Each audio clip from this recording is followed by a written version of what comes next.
What if everything you thought you knew about the ancient world was incomplete?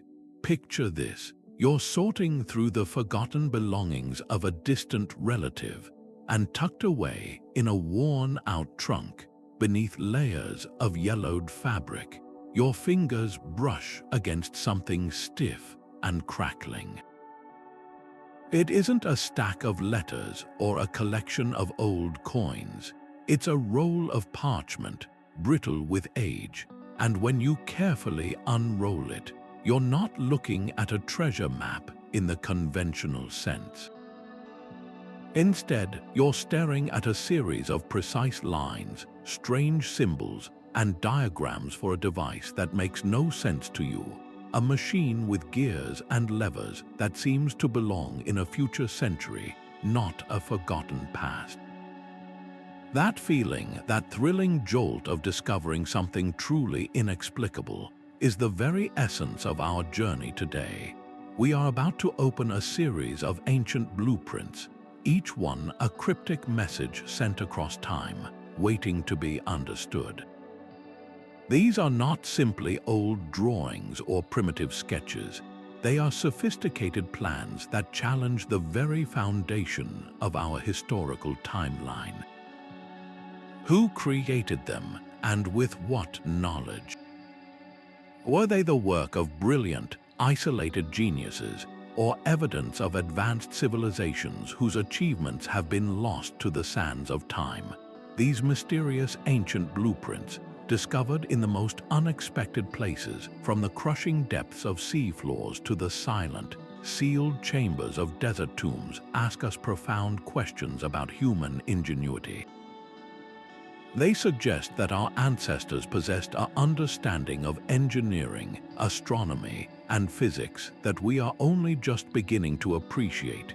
Each one is a piece of a vast global puzzle, a fragment of a story that spans thousands of years, whispering secrets about technologies and wisdom that vanished from common knowledge. In this video, we will explore 27 of these astonishing finds. We will decipher the instructions for an ancient analog computer recovered from a shipwreck, unravel the meaning behind vast desert drawings that function as massive hydraulic maps, and examine the designs for lost weapons and forgotten energy devices.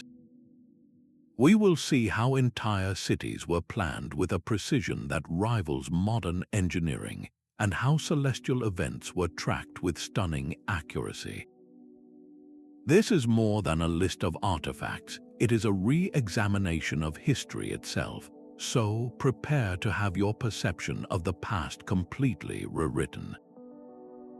The journey begins with a discovery so advanced, it was dismissed as impossible for centuries, a set of fragments that defies all logic and rewrites the story of human innovation.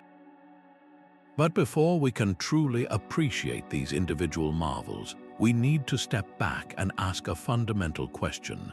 What exactly are we looking at when we examine an ancient blueprint? It's a term we use easily today, but applying our modern understanding can actually lead us astray. We imagine crisp lines on paper, detailed schematics with precise measurements and standardized symbols, a straightforward guide for construction. Ancient blueprints, however, operate by a completely different set of rules. They are rarely just technical documents.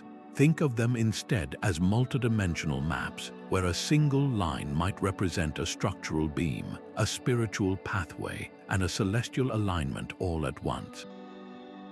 These guides were rendered on whatever materials were at hand and meant to last. They were etched into durable clay tablets that could survive fires, carefully carved into the living stone of a temple wall, or even woven with incredible skill into the very fabric of a ceremonial textile. The medium itself was often part of the message. A blueprint carved into a temple wall wasn't just stored there for safekeeping. It was sanctified, its instructions imbued with divine significance. This blending of the practical and the sacred is what makes these artifacts so fascinating and so challenging to interpret. As experts like Dr. Aris Thorne have argued you cannot separate the engineering of a pyramid from the Egyptian belief in the pharaoh's ascent to the stars. The blueprint for its construction was, in a very real sense, also a blueprint for a spiritual journey. This is why deciphering them is not a job for a single specialist. It requires a unique collaboration. An archaeologist might understand the cultural context, an engineer can analyze the structural feasibility, and an anthropologist interprets the symbolic language. Only by putting these pieces together can we hope to understand the full picture. A pattern of holes in the ground around an ancient mound isn't just a random assortment. To the trained eye, it's a schematic for a complex scaffolding system. A series of seemingly abstract lines on a desert floor, when viewed from the correct altitude, reveals itself as a sophisticated map of underground water channels. These blueprints encoded knowledge that was precious, sometimes even dangerous or heretical, protecting it within layers of symbolism. So, as we embark on this journey through 27 mysterious finds, keep this idea in mind. We are not just looking at instructions for building things. We are looking at the crystallized intelligence of entire civilizations, a fusion of art, science, and ritual that allowed them to achieve the seemingly impossible. They are windows into how our ancestors saw their place in the universe, a universe they sought to measure, to build within, and to understand. This profound complexity becomes immediately apparent with our first discovery, a set of corroded fragments pulled from a shipwreck that would ultimately force us to rewrite the history of technology itself. And so we arrive at our first blueprint, a discovery that perfectly embodies the shock of the impossible. Imagine the scene: sponge divers exploring a Roman-era shipwreck near the island of Antikythera in the year 1901, their hands brushing through the silt not for treasure but for salvage.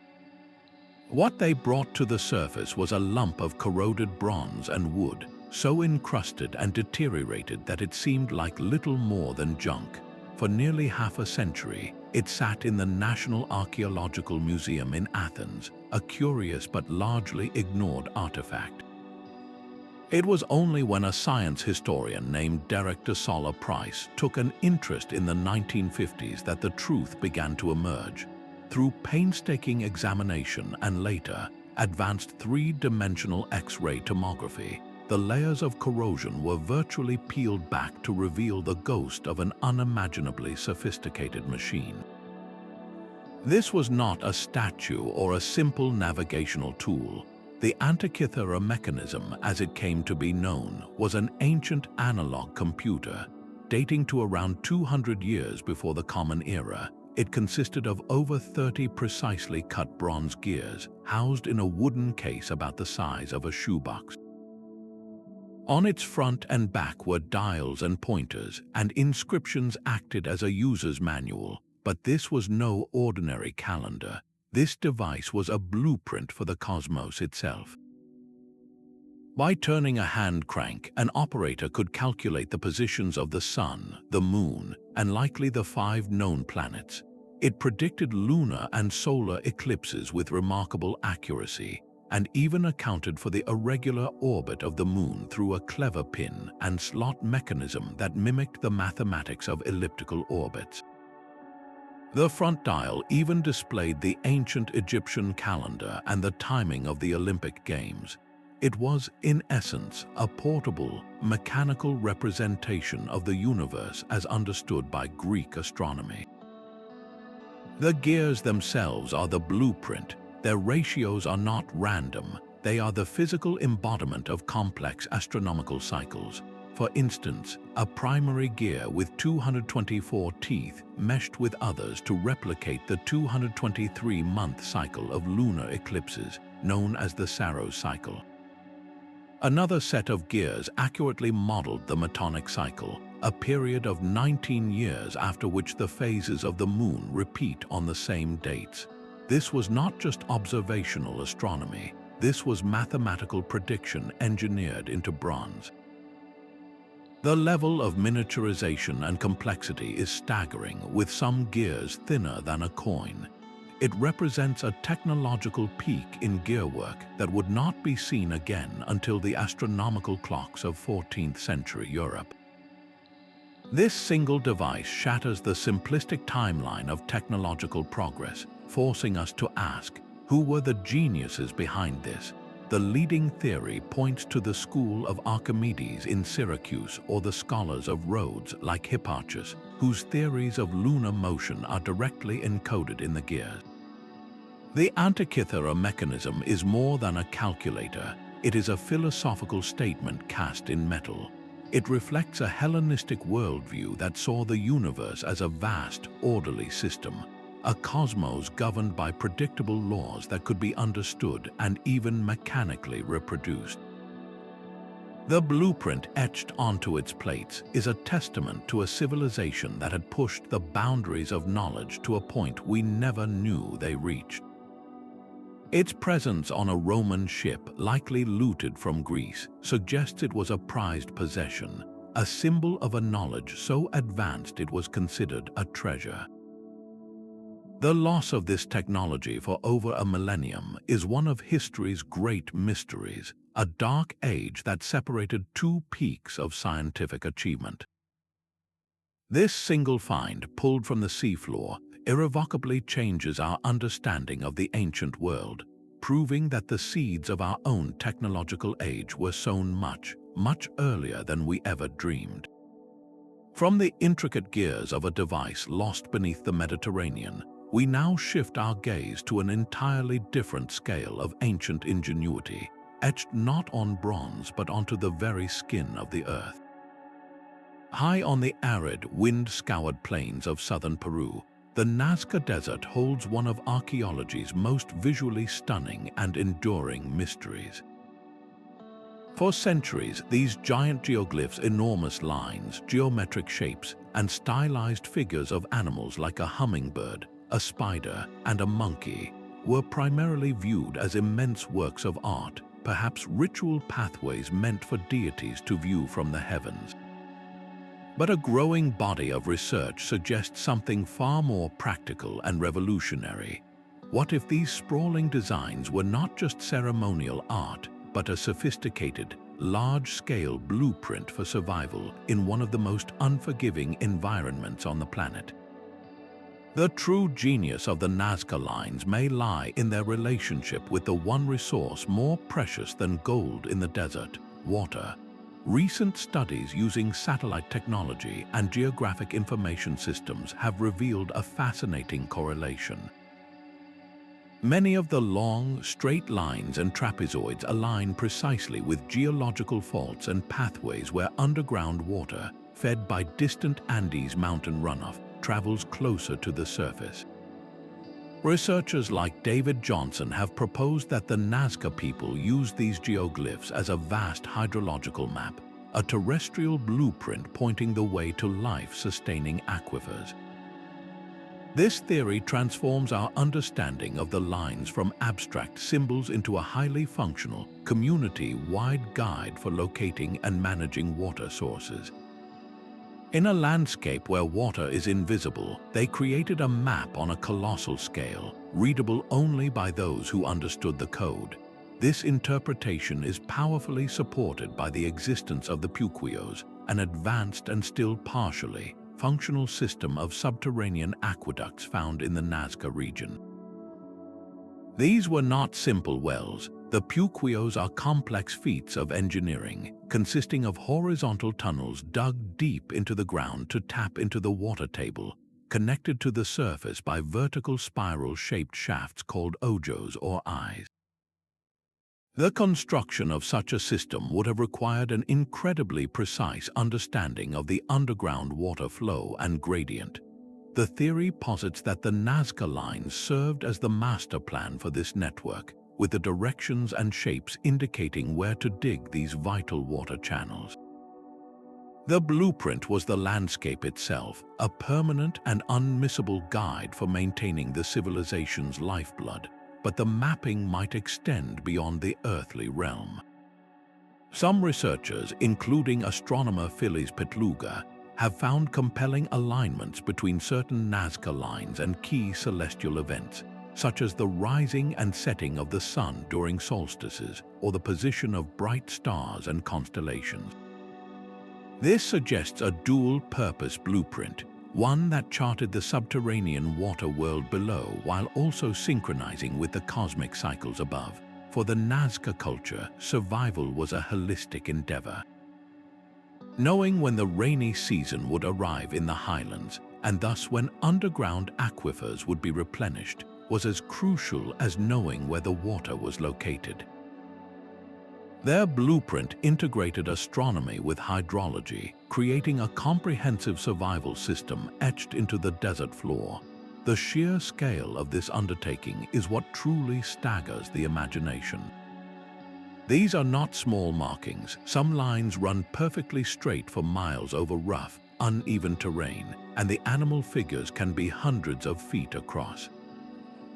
Creating them required an advanced knowledge of surveying and geometry to maintain such precise proportions and alignments from ground level, despite the fact their full form is only comprehensible from high above.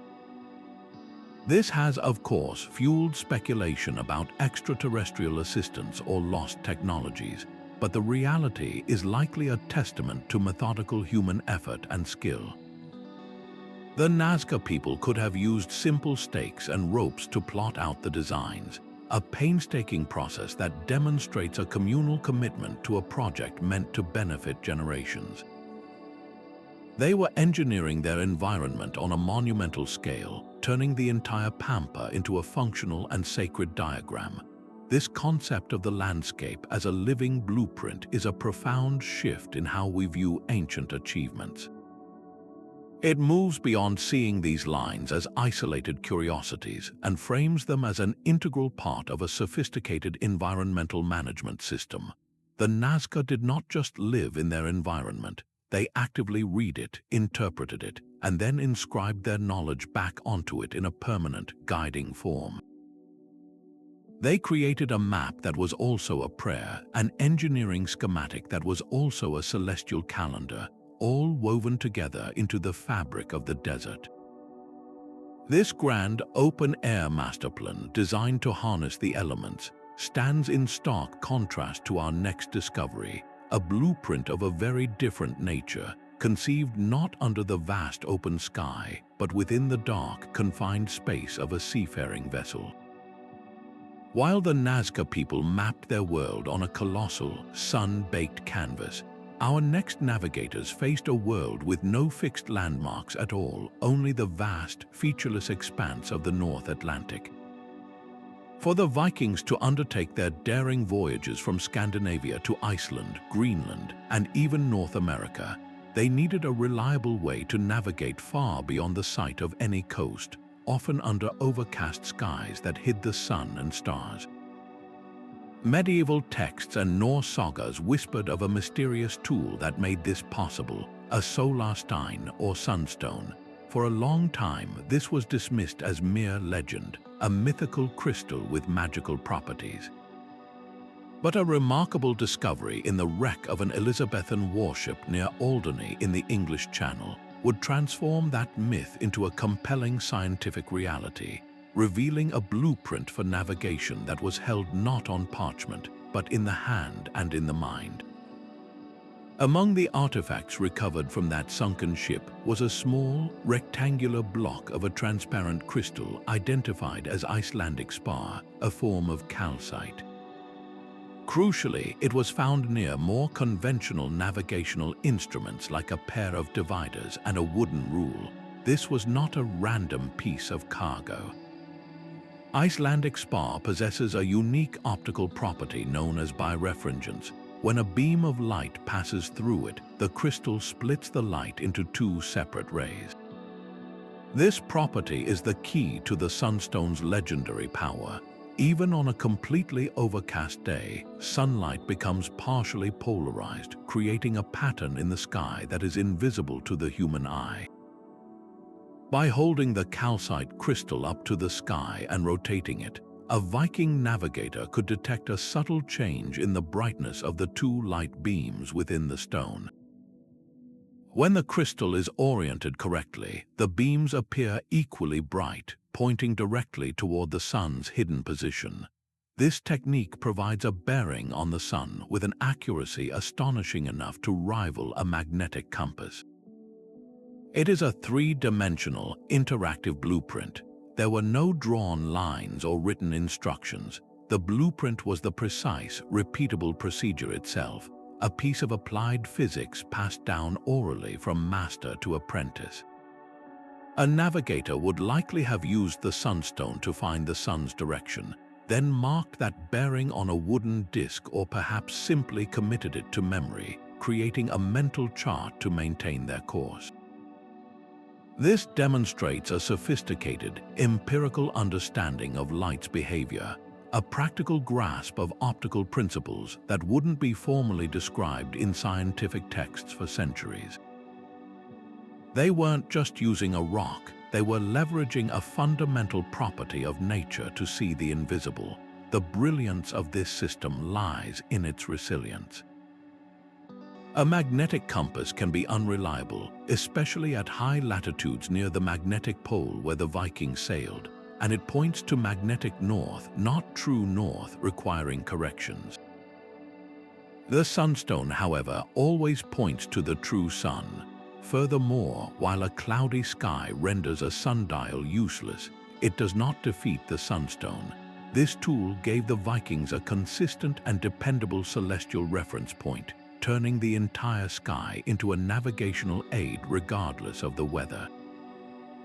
It was this technological edge, this embodied blueprint for polarimetric navigation, that allowed them to cross thousands of miles of open ocean with a confidence that seemed supernatural to other cultures. They were not just fearless warriors, they were master mariners equipped with a subtle and powerful scientific instrument. This discovery elevates the Viking sunstone from the realm of fable to a testament of practical ingenuity. It represents a different kind of ancient blueprint, one of process and knowledge rather than static design. It shows that some of the most advanced technologies of the ancient world left behind no complex machinery or grand structures, only simple, elegant tools whose full utility was encoded in the skilled hands that used them.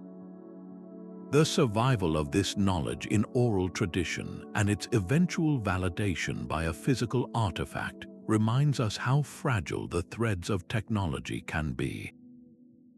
From this mastery of the open sea, we now turn to a blueprint demonstrating an equally profound mastery of the world beneath our feet, a plan for survival carved into the very bedrock of the earth. From the mastery of navigating the boundless ocean, we now descend into the depths of the earth, to a place where survival depended not on reading the sky, but on mastering the very air itself. In the fantastical landscape of Cappadocia, Turkey, where wind and water have carved soft volcanic rock into towering spires and undulating valleys, lies a secret that runs far deeper than the surface beauty. Beneath the ground extends the astonishing underground city of Derinkuyu, a labyrinthine shelter that plunges 18 stories down into the darkness, a veritable fortress carved from the living stone. While the city itself, with its living quarters, stables, churches, and wine presses, is a marvel, the true stroke of genius, the blueprint that made such a vast subterranean existence possible, was its hidden lifeline, a ventilation system of breathtaking sophistication. The challenge of housing thousands of people underground is immediate and deadly. Without a constant supply of fresh air, carbon dioxide buildup from respiration and torches would quickly lead to suffocation. The solution, discovered on clay tablets within the complex, was not a single, obvious chimney reaching for the sky. That would have been a glaring weakness, easily blocked or exploited by any attacking force on the surface. Instead, the blueprints reveal a network of ingeniously concealed vertical shafts, some as narrow as a person's shoulders, that were drilled with incredible precision up to the surface. These were not random holes. Their placement was a masterclass in subterranean engineering, strategically located to take advantage of natural air currents and pressure differentials. The principle at work is simple yet brilliant. As warm air from the inhabited lower levels rose, it would create a suction effect, drawing cooler, fresh air down through other carefully positioned shafts, creating a continuous, passive circulation system throughout the entire 18-level city. This was more than just digging air holes. It was applied aerodynamics on a grand scale. The engineers of Derinkuyu possessed an intuitive, yet remarkably accurate, understanding of how air moves. They designed the shafts to be long and narrow, which would have increased the velocity of the incoming air, and they likely used the city's massive, heavy stone doors, which could be rolled across corridors to isolate sections, to help control and direct the airflow, much like adjusting dampers in a modern ventilation system. Furthermore, their geological knowledge was paramount. They carved this city into a specific type of rock, tuff, which is soft enough to be worked with simple tools yet strong enough to maintain structural integrity for centuries. They knew exactly where and how deep they could dig without causing collapses, turning the entire geological formation into a stable, breathable habitat. The purpose of this incredible endeavor was unequivocally survival. Historians believe Derinkuyu and other nearby underground cities were built and expanded over centuries, primarily as refuges from invading armies. When a threat appeared, entire communities, up to 20,000 people by some estimates, could vanish beneath the earth, sealing themselves behind those massive doors. They could survive for months, protected from the elements and hidden from their enemies, all thanks to the life-giving blueprint of the ventilation shafts. The design was so effective that even if an enemy discovered one of the surface openings, the narrow, camouflaged shafts would be nearly impossible to block entirely, and the redundant nature of the network ensured that air would still find a way through. This was a blueprint born from necessity, a testament to human resilience and the drive to preserve community against overwhelming odds. The city itself is the artifact, but the ventilation plan is the intellectual engine that made it all work, a hidden masterpiece of environmental control that allowed civilization to flourish where it seemingly could not. This concept of engineering for survival deep underground is almost unimaginable, yet it finds a fascinating parallel in a very different environment, the vast, open floodplains of the Mississippi River. Here, far from the concealed cities of Cappadocia, an ancient civilization undertook a construction project of equally staggering ambition, but with an entirely opposite goal: to reach for the heavens. Near modern-day St. Louis, Missouri, the sprawling metropolis of Cahokia once thrived, and at its heart rose a man-made mountain of earth known today as Monk's Mound. Unlike the hidden ventilation shafts of Derinkuyu, the blueprint for this monumental structure was not drawn on clay tablets, but was instead encoded directly into the earth, a sacred geometry revealed only through the patient work of archaeology. The sheer scale of Monk's Mound is difficult to overstate. It is the largest pre-Columbian earthwork in North America, covering over 14 acres at its base and rising 100 feet into the air. To build it, the people of Cahokia moved an estimated 22 million cubic feet of soil, basketful by basketful, without the use of beasts of burden or wheeled carts. For generations, this was seen as a colossal feat of brute labor. However, excavations around the mound have uncovered a much more sophisticated story. Archaeologists have found intricate patterns of post holes, the ghostly impressions left by massive wooden posts that once stood in precise formations. These are not the remains of a simple village. They are the remnants of a grand, temporary architecture that served as a ceremonial blueprint. Think of them as a gigantic wooden template laid out on the ground, outlining the exact dimensions and stages for each new layer of the mound. This was a blueprint for a living, growing structure. The post holes indicate the locations of large marker posts that would have guided the workers, ensuring that each new stage of construction adhered to a sacred plan. But the engineering was only one dimension of this design. Soil analysis has shown that the mound was not built in one continuous effort, but in a series of distinct, carefully orchestrated stages. Each new layer was a significant event, likely accompanied by rituals and ceremonies. The materials themselves were symbolic. Different types of soil and colored clays were brought from various locations and laid down in a specific order. This was not random filled dirt. Each basket of earth carried meaning, and its placement was a deliberate act that wove the spiritual landscape of the region into the very fabric of the mound. The alignment of Monk's Mound reveals its ultimate purpose. It was a platform for a sacred dialogue with the cosmos. The grand staircase that climbs the southern face of the mound is precisely oriented to the cardinal directions. From the summit, the ruling chief or priest would have stood facing a vast central plaza, and on the summer solstice, they would have witnessed the sun rise directly over a secondary mound placed exactly to the east.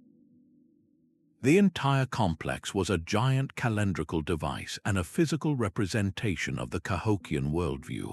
The mound symbolized the axis mundi, the center of the world, connecting the earthly realm below with the celestial realm above. The construction blueprint, therefore, was not just about moving dirt, it was about building a conduit to the divine. This transforms our understanding of the Cahokian builders. They were not merely laborers, they were astronomers, theologians, and master planners who saw no separation between engineering and spirituality. The post-hole patterns are the equivalent of a modern architect's preliminary stakes in the ground, but they stake out a vision that encompassed the cycles of the sun, the order of the universe, and the place of their community within it. The mound's construction was a continuous, generations-long ritual that reinforced social cohesion and demonstrated the authority of the leaders who could command such an undertaking. It was a blueprint for society itself, written in soil and aligned with the stars. This profound integration of the practical and the celestial sets the stage for our next discovery, where the blueprint becomes even more ephemeral, written not in earth or wood, but in the fleeting interplay of light and stone. Leaving behind the massive earthen contours of Cahokia, we now journey to a far more subtle and intimate form of ancient engineering, one where the blueprint is written not in soil, but in the silent, precise language of light and shadow. High on the sheer rock face of Baghdad Battery in Chaco Canyon, New Mexico, a seemingly unremarkable spiral petroglyph had been observed for decades.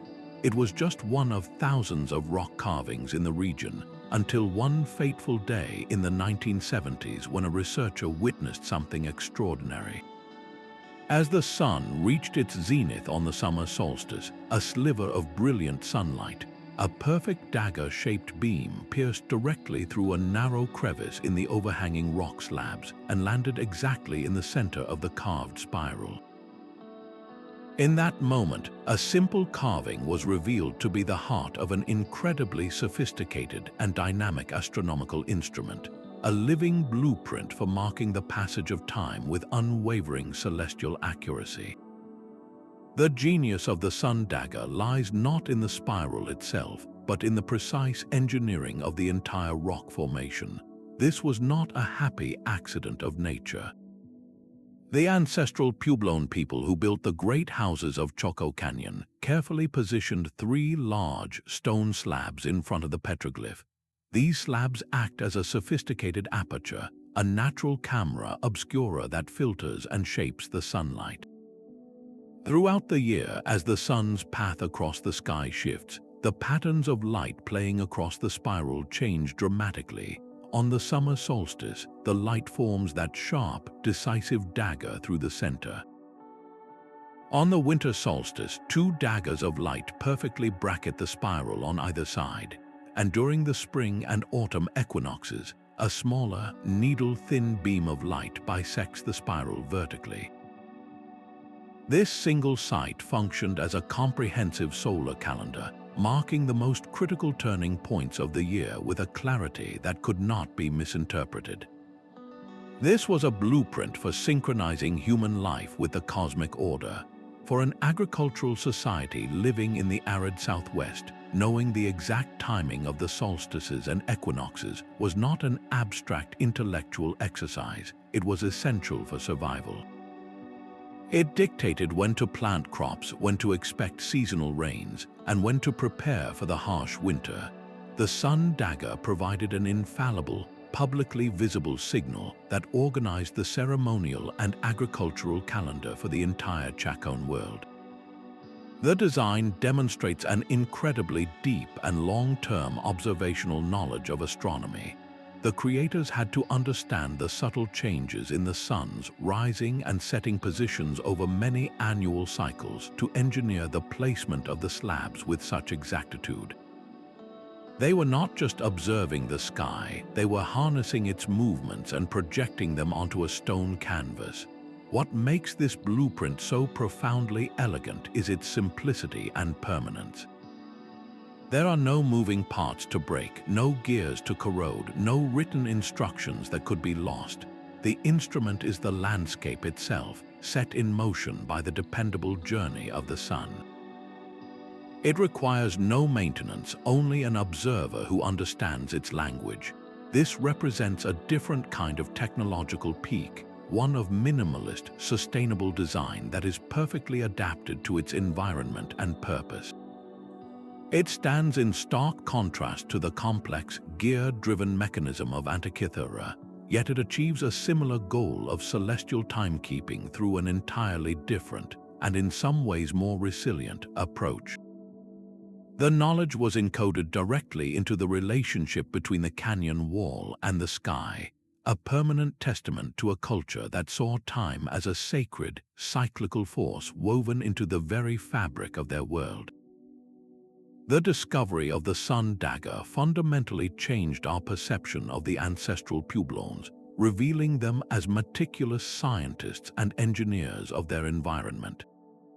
Unfortunately, the very act of studying this delicate site has led to its alteration. Slight shifts in the supporting slabs caused by scientific equipment mean the phenomenon is no longer as precise as it once was, a poignant reminder of the fragility of these ancient wonders. Yet its legacy endures as a powerful example of how a blueprint can be both a practical tool and a profound spiritual statement, a way of drawing the heavens down to earth. This elegant interplay of ephemeral light and permanent stone could not be more different from the next artifact on our list, a blueprint that is not carved into a majestic cliffside, but contained within a simple, fragile clay jar, holding a secret that would challenge the entire timeline of electrical discovery. From the silent, sun-drenched canyon walls of Chaco, we now move to a dusty basement in a rapidly modernizing city, where a discovery was made that seems to leapfrog centuries of scientific development. In the 1930s, during construction work near Baghdad, workers unearthed a group of very ordinary-looking clay jars. They were part of a cache of artifacts from the Parthian period, a civilization that flourished between 250 BC and 250 CE. To the untrained eye, these vessels were unremarkable, nothing more than ancient storage containers. But when archaeologists examined them more closely, they found something that defied easy explanation. Inside one of these jars was a curious assembly, a copper cylinder carefully soldered shut at the top with a lead and tin alloy, and running through its center an iron rod.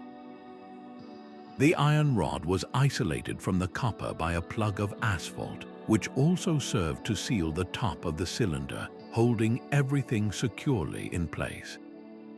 It was a puzzling configuration, unlike any other artifact from the era. The mystery deepened in the following decades when a German archaeologist named Wilhelm Koenig, who had studied the object, proposed a radical theory.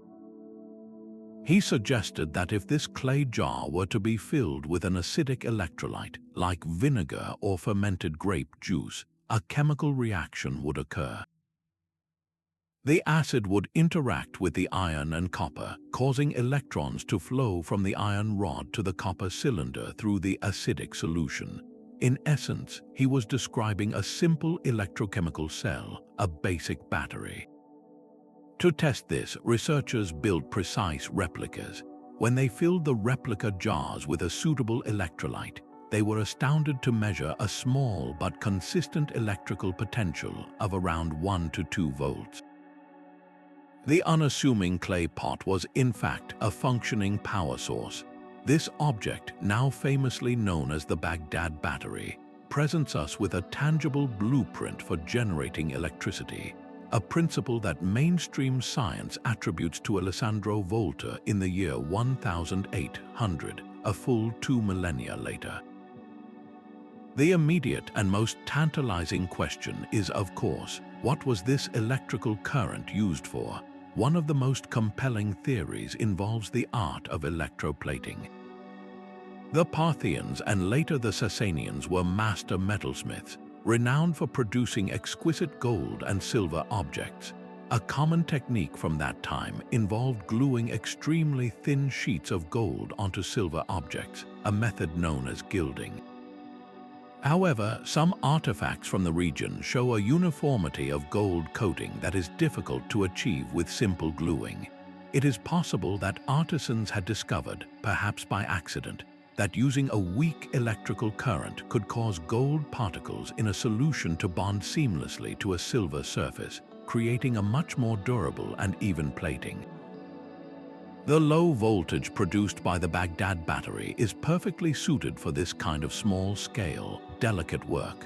A craftsperson could have used a series of these cells connected together to create a stronger current, effectively creating a primitive electroplating bath for jewelry or religious icons. Another fascinating possibility points toward a more mystical or therapeutic application. Ancient texts from various cultures speak of using electric fish, like the Nile catfish, to deliver shocks for the treatment of pain or ailments. Could the Baghdad Battery have been an early attempt to replicate and control this mysterious natural force for healing purposes? A gentle electrical tingling applied to the skin might have been interpreted as a powerful spiritual or medicinal energy. Alternatively, the effect could have been purely ritualistic. Imagine a statue of a god in a dimly lit temple.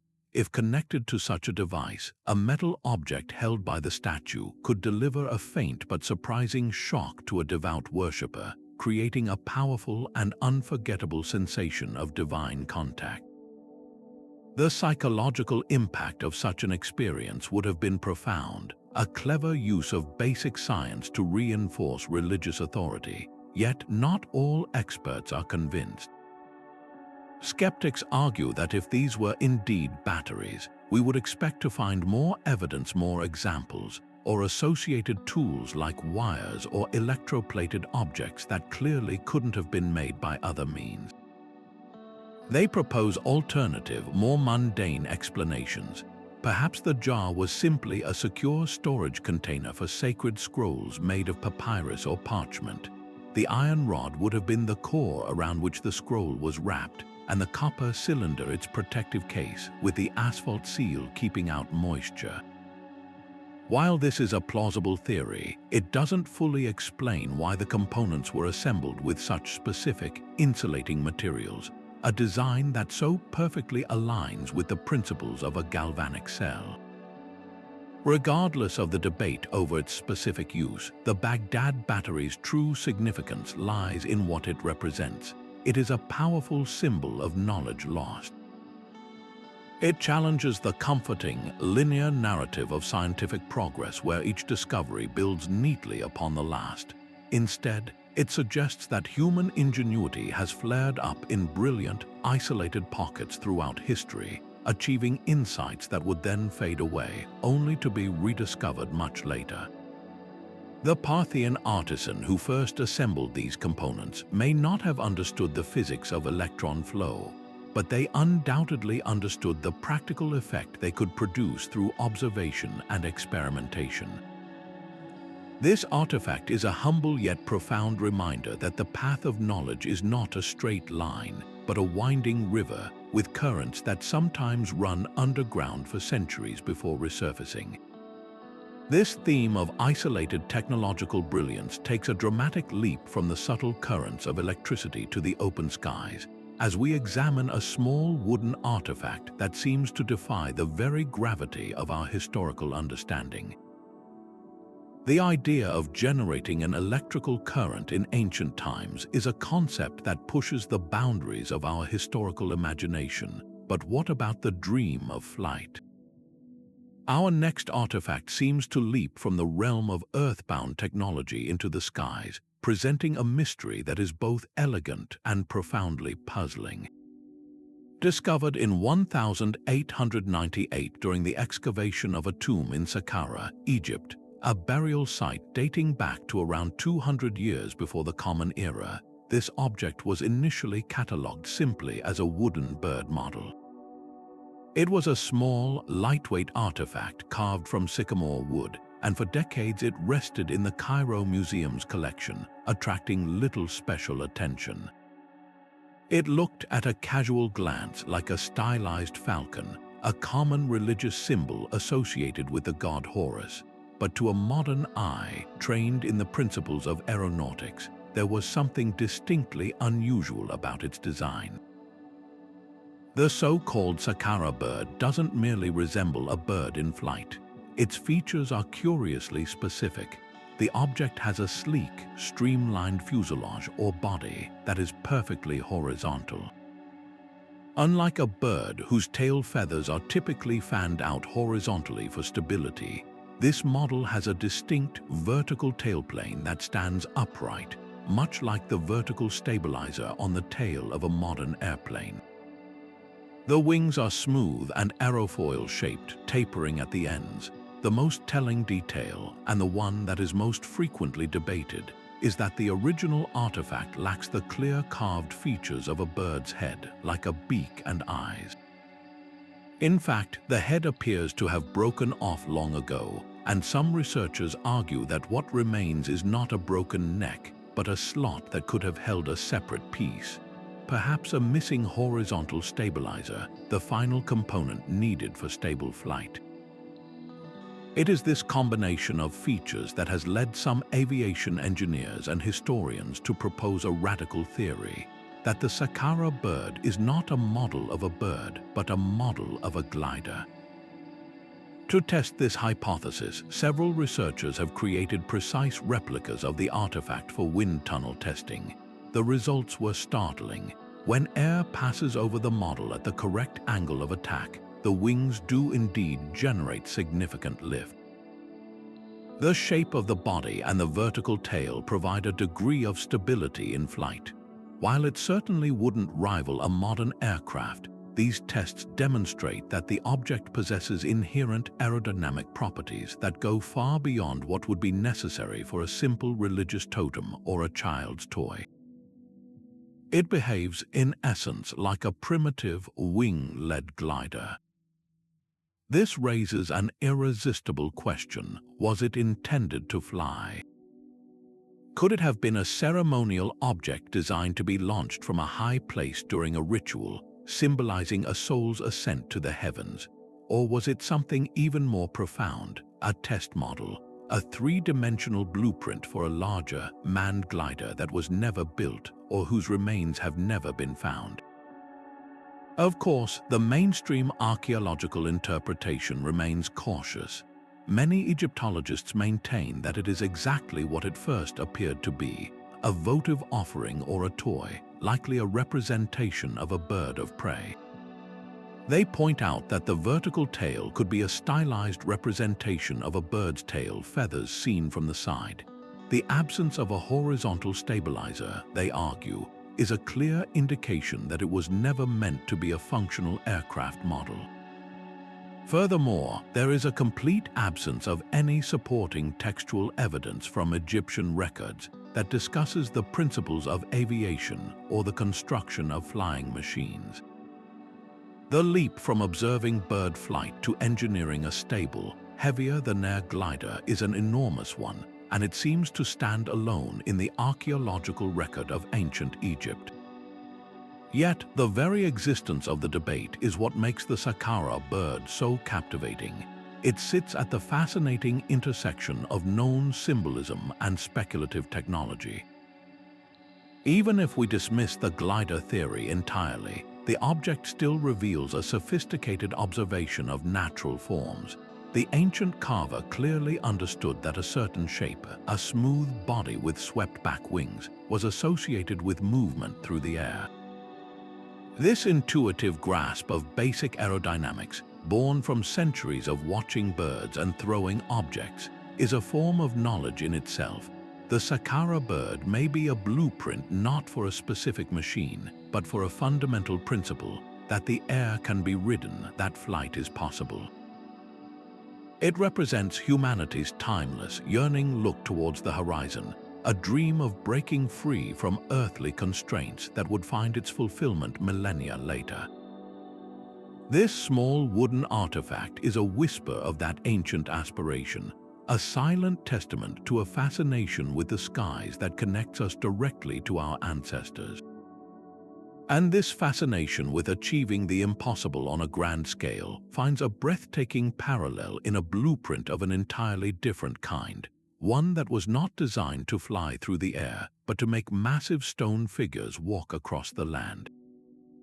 The dream of flight embodied by the Saqqara bird speaks to a desire to transcend natural limits, but on the remote and isolated island of Rapa Nui, also known as Easter Island, an ancient society achieved a different kind of miracle, one of sheer logistical might.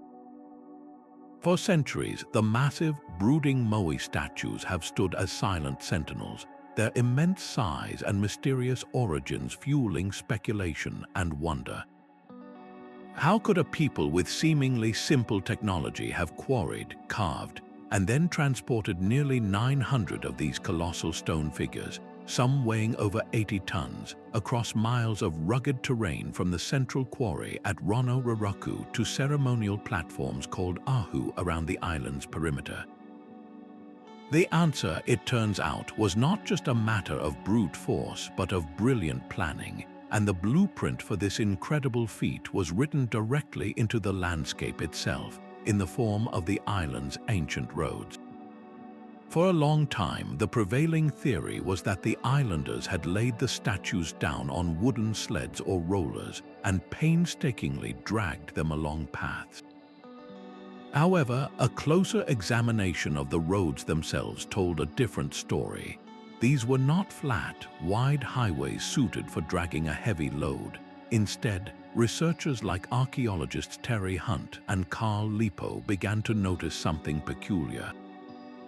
The roads leading from the quarry were not level. They often had a pronounced V-shape or a shallow U-shape, with cleared pathways that were carefully prepared, but they also featured a distinct crown or hump in the center. Furthermore, the roads were not always the most direct route from point A to point B. They meandered, taking specific, often gentler, gradients across the island's volcanic hills. This was not the signature of dragging, it was the signature of something far more dynamic. This discovery aligned perfectly with a compelling idea revived from local oral traditions. The legends of the Rapa Nui people themselves spoke of the statues not being dragged, but of them walking to their final locations. For years, this was dismissed as pure myth. But what if it was a literal description of the method? The theory, famously tested by researchers using a full-scale concrete replica, proposes that the Moai were transported upright. A team of ropes would be attached to the top of the statue, pulling it forward, while another team used ropes at the back to control its rocking motion and prevent it from tipping over completely. By rocking the statue from side to side, pivoting it on its base, the teams could effectively walk the multi-ton figure across the landscape, much like moving a heavy refrigerator by tipping it corner to corner. The roads then were not just paths but active components of the transportation blueprint. The V-shape and central crown would have helped channel and stabilize the statue's rocking motion, keeping it centered. The careful choice of route, avoiding the steepest slopes, was absolutely critical for this upright method. A statue being dragged on its back might handle a steeper incline, but a towering figure being walked upright would have been catastrophically top-heavy and unstable on a sharp decline. The blueprint was a complete system. The quarrymen carved the statues with a specific center of gravity to facilitate this rocking motion, and the road builders engineered the pathways to accommodate it. This was island-wide coordination on an epic scale, a symphony of engineering and human effort where the sculptors, the road crews, and the transportation teams all had to work in perfect harmony. This reimagining of the Moai Transportation transforms our understanding of the Rapa Nui people. It was not an act of ecological folly that led to the island's deforestation, as the old narrative suggested, but a testament to incredible social organization and ingenuity. The entire island became a single, integrated workshop with a shared goal that required the participation of the entire community. The movement of a single moai was a public event, a ritualized procession that reinforced social bonds and demonstrated collective power. The roads are the lasting imprint of that process, a permanent blueprint etched into the earth that maps not just a journey of stone, but the rhythm of a society working in unison. This breathtaking display of large-scale coordination, where an entire landscape is harnessed for a single purpose, stands in stark contrast to the next blueprint we will examine, which was designed not for communal ceremony, but for singular, terrifyingly precise destruction. While the people of Rapa Nui orchestrated the majestic walking of stone giants, a world away, another civilization was perfecting a technology designed not for creation, but for absolute, terrifying destruction. The Byzantine Empire, the eastern bastion of Roman power that endured for 1,000 years after the fall of Rome itself, faced constant and formidable threats from all sides. To survive, it needed an edge, a weapon so fearsome it could strike dread into the hearts of its enemies and turn the tide of any naval battle. That weapon was Greek fire, and its deployment relied on a blueprint for a delivery system so advanced it became one of the most closely guarded state secrets in history. The exact chemical composition of the infamous liquid flame has been lost to time, its recipe known only to a select few and carried so secretly to the grave that it has never been successfully replicated.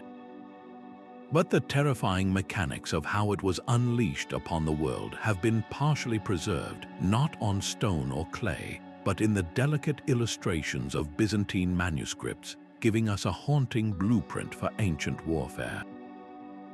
These surviving images, found in texts like the Chronicles of John Skylitzes, depict what contemporary accounts described as a siphon, a tube-like projector mounted on the decks of Byzantine warships known as dromons. The illustrations are not photorealistic technical drawings, but they provide crucial clues. They show operators, often protected by a large iron shield, aiming a long bronze tube towards enemy ships. This tube was connected via a hose or pipe to a large, sealed tank below deck, where the mysterious incendiary mixture was stored. The most critical component of the system, hinted at in these diagrams and described in written accounts, was a pump, likely a force pump similar to those used by Roman firefighters, which would pressurize the flammable liquid and force it up through the tube. But here is where the genius and the horror of the design becomes clear. Just before the nozzle, the liquid passed through a heating chamber, often described as a brazier or a small furnace. This preheating mechanism was the key to the weapon's devastating effectiveness. The liquid Greek fire was famously difficult to extinguish, reportedly even burning on water, and it is believed to have been a form of crude oil or naphtha, possibly thickened with other substances like resin or sulfur to make it sticky. By heating this viscous mixture just before ejection, the Byzantine engineers lowered its viscosity, allowing it to be pumped and projected more easily and over a greater distance. More importantly, the heat itself would have ignited the fuel as it sprayed from the nozzle, creating a continuous stream of liquid fire that could engulf an enemy vessel in seconds. Imagine the scene, a Byzantine dromon closing in, and then, with a roar and a whoosh, a jet of flame, not just a burning arrow or pot, but a sustained, directional torrent of hellfire arcing across the water, clinging to sails, decks, and terrified sailors who had no defense against it. The psychological impact of this weapon cannot be overstated. For the Arab fleets that frequently besieged Constantinople, the sight of the Greek fire projectors was a vision of pure terror. It seemed like sorcery, a harnessing of dragon's breath that defied all conventional naval tactics. The Byzantine navy, often outnumbered, could use this technological supremacy to dominate the sea lanes around their capital. The most famous example came during the Arab sieges of Constantinople in the 7th and 8th centuries, where the Byzantine fleet used Greek fire to annihilate the invading Muslim armadas, saving the empire from conquest on multiple occasions. The weapon was so effective and so secret that its production and deployment were restricted to a single family, who worked under the direct supervision of the emperor himself. Leaking the secret was considered treason punishable by death. What makes these manuscript illustrations so significant is that they are a blueprint for a complete system. They show us that Greek fire was not merely a terrifying chemical. It was a sophisticated piece of military hardware that integrated chemistry, mechanical engineering, and naval tactics. The operators had to be highly trained, knowing precisely how to manage the pressure, the aim, and the ignition to avoid catastrophic accidents on their own ships. The design reveals a profound understanding of fluid dynamics and combustion that would not be out of place in a modern flamethrower. This was not a weapon of chance, it was a weapon of precision and overwhelming power, a technological marvel born from sheer necessity. The loss of the chemical formula is a historical tragedy, but the survival of these mechanical diagrams gives us a profound appreciation for the engineering prowess of the Byzantine Empire, a civilization that used blueprints not to celebrate life, as with the Moai, but to perfect the art of defense through controlled, devastating fire. This focus on martial invention, on harnessing the elements for war, could not be more different from the next blueprint we will explore, which was conceived with the opposite goal: to use architecture and environment not to destroy but to heal. The shift from the terrifying, fiery projectors of Greek fire to the serene, sun-drenched courtyards of ancient Greece could not be more profound. Here, the goal of a blueprint was not destruction, but the very opposite: the gentle, holistic restoration of human health.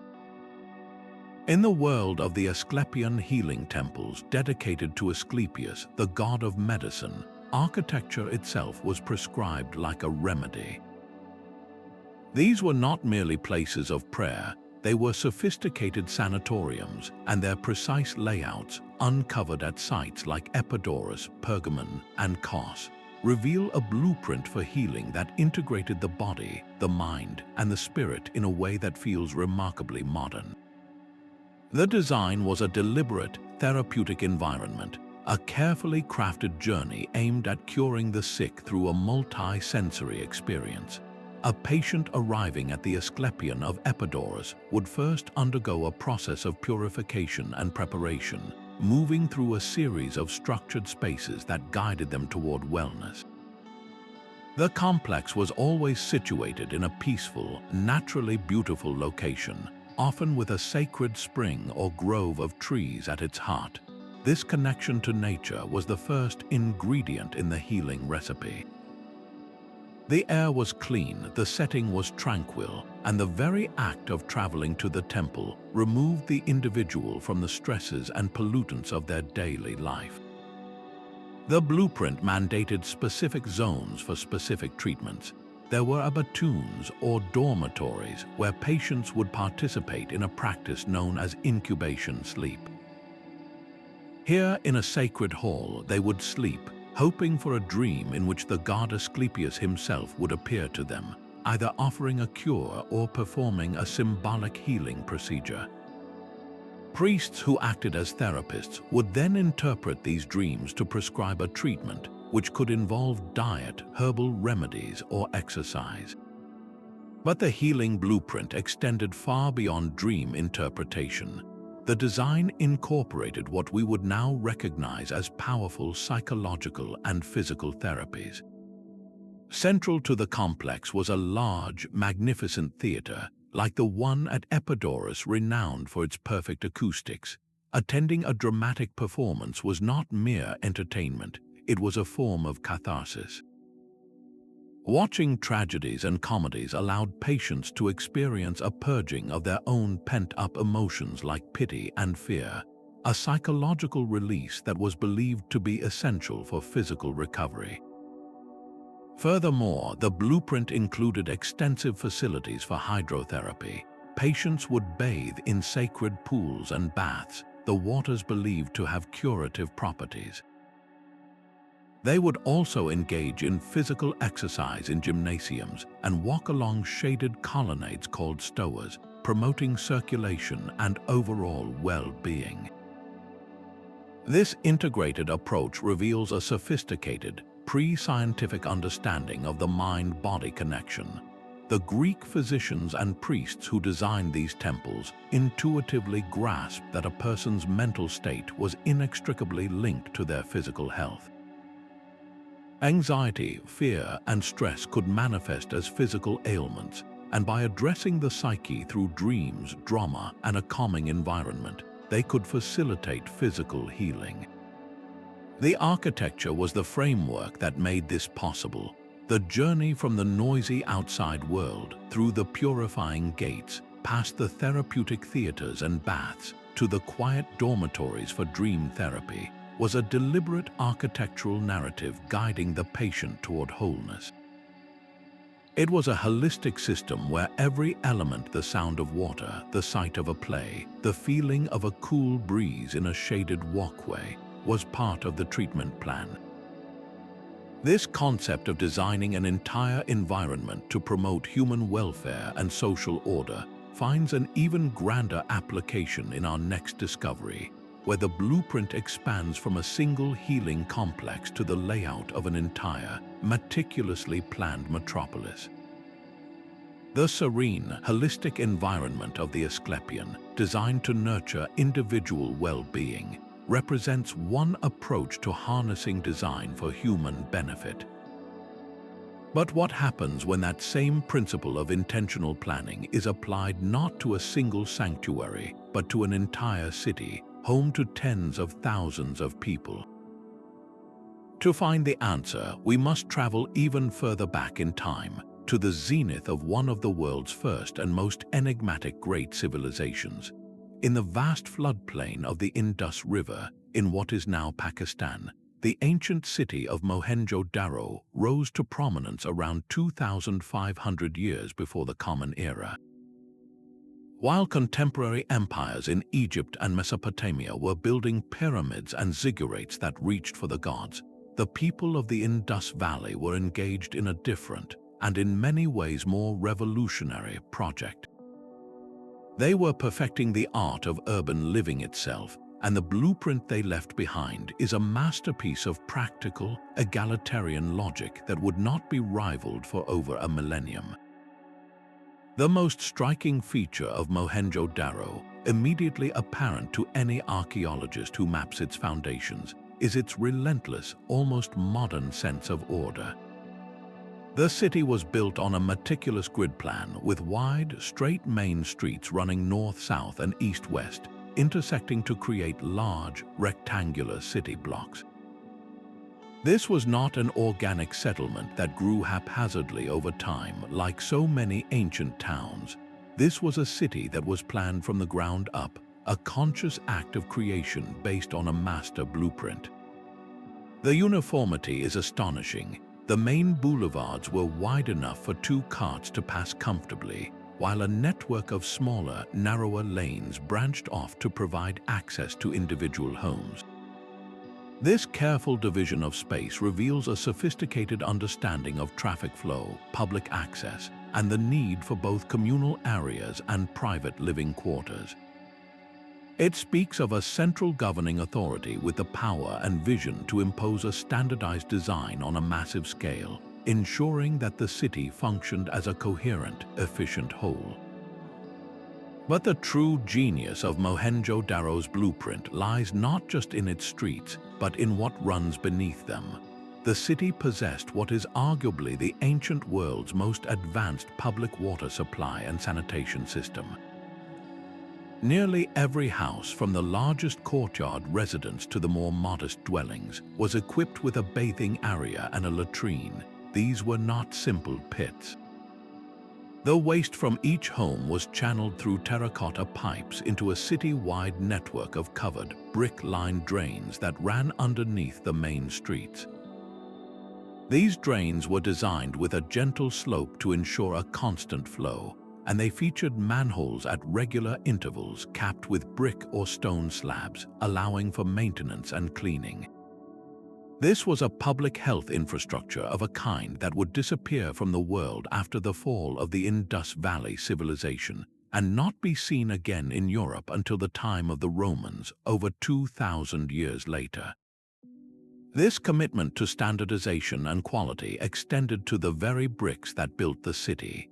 The mud bricks used in Mohenjo-Daro were fired to a remarkable consistency and were produced in a standardized ratio of 4:2:1, meaning their dimensions were perfectly proportional. This standardization was not just for aesthetic reasons. It made construction faster, more efficient, and more resilient. Builders could rely on every brick being the same, which allowed for the creation of strong, uniform walls and the precise engineering of the drainage channels. It points to a highly organized society, perhaps with state-controlled brickworks and a guild of builders who all adhered to the same strict code.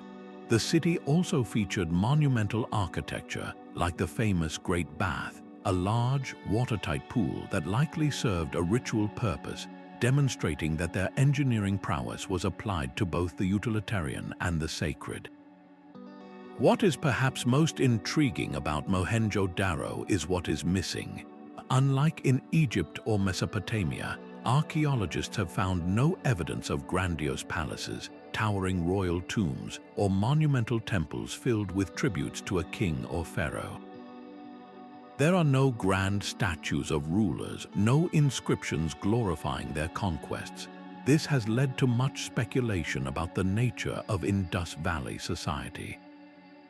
Was it a remarkably egalitarian civilization governed by a council of elders or a class of priest planners rather than an all-powerful monarch? Did their blueprint for the city reflect a blueprint for a more collective form of social organization, where civic welfare and public hygiene were prioritized above the glorification of a single individual?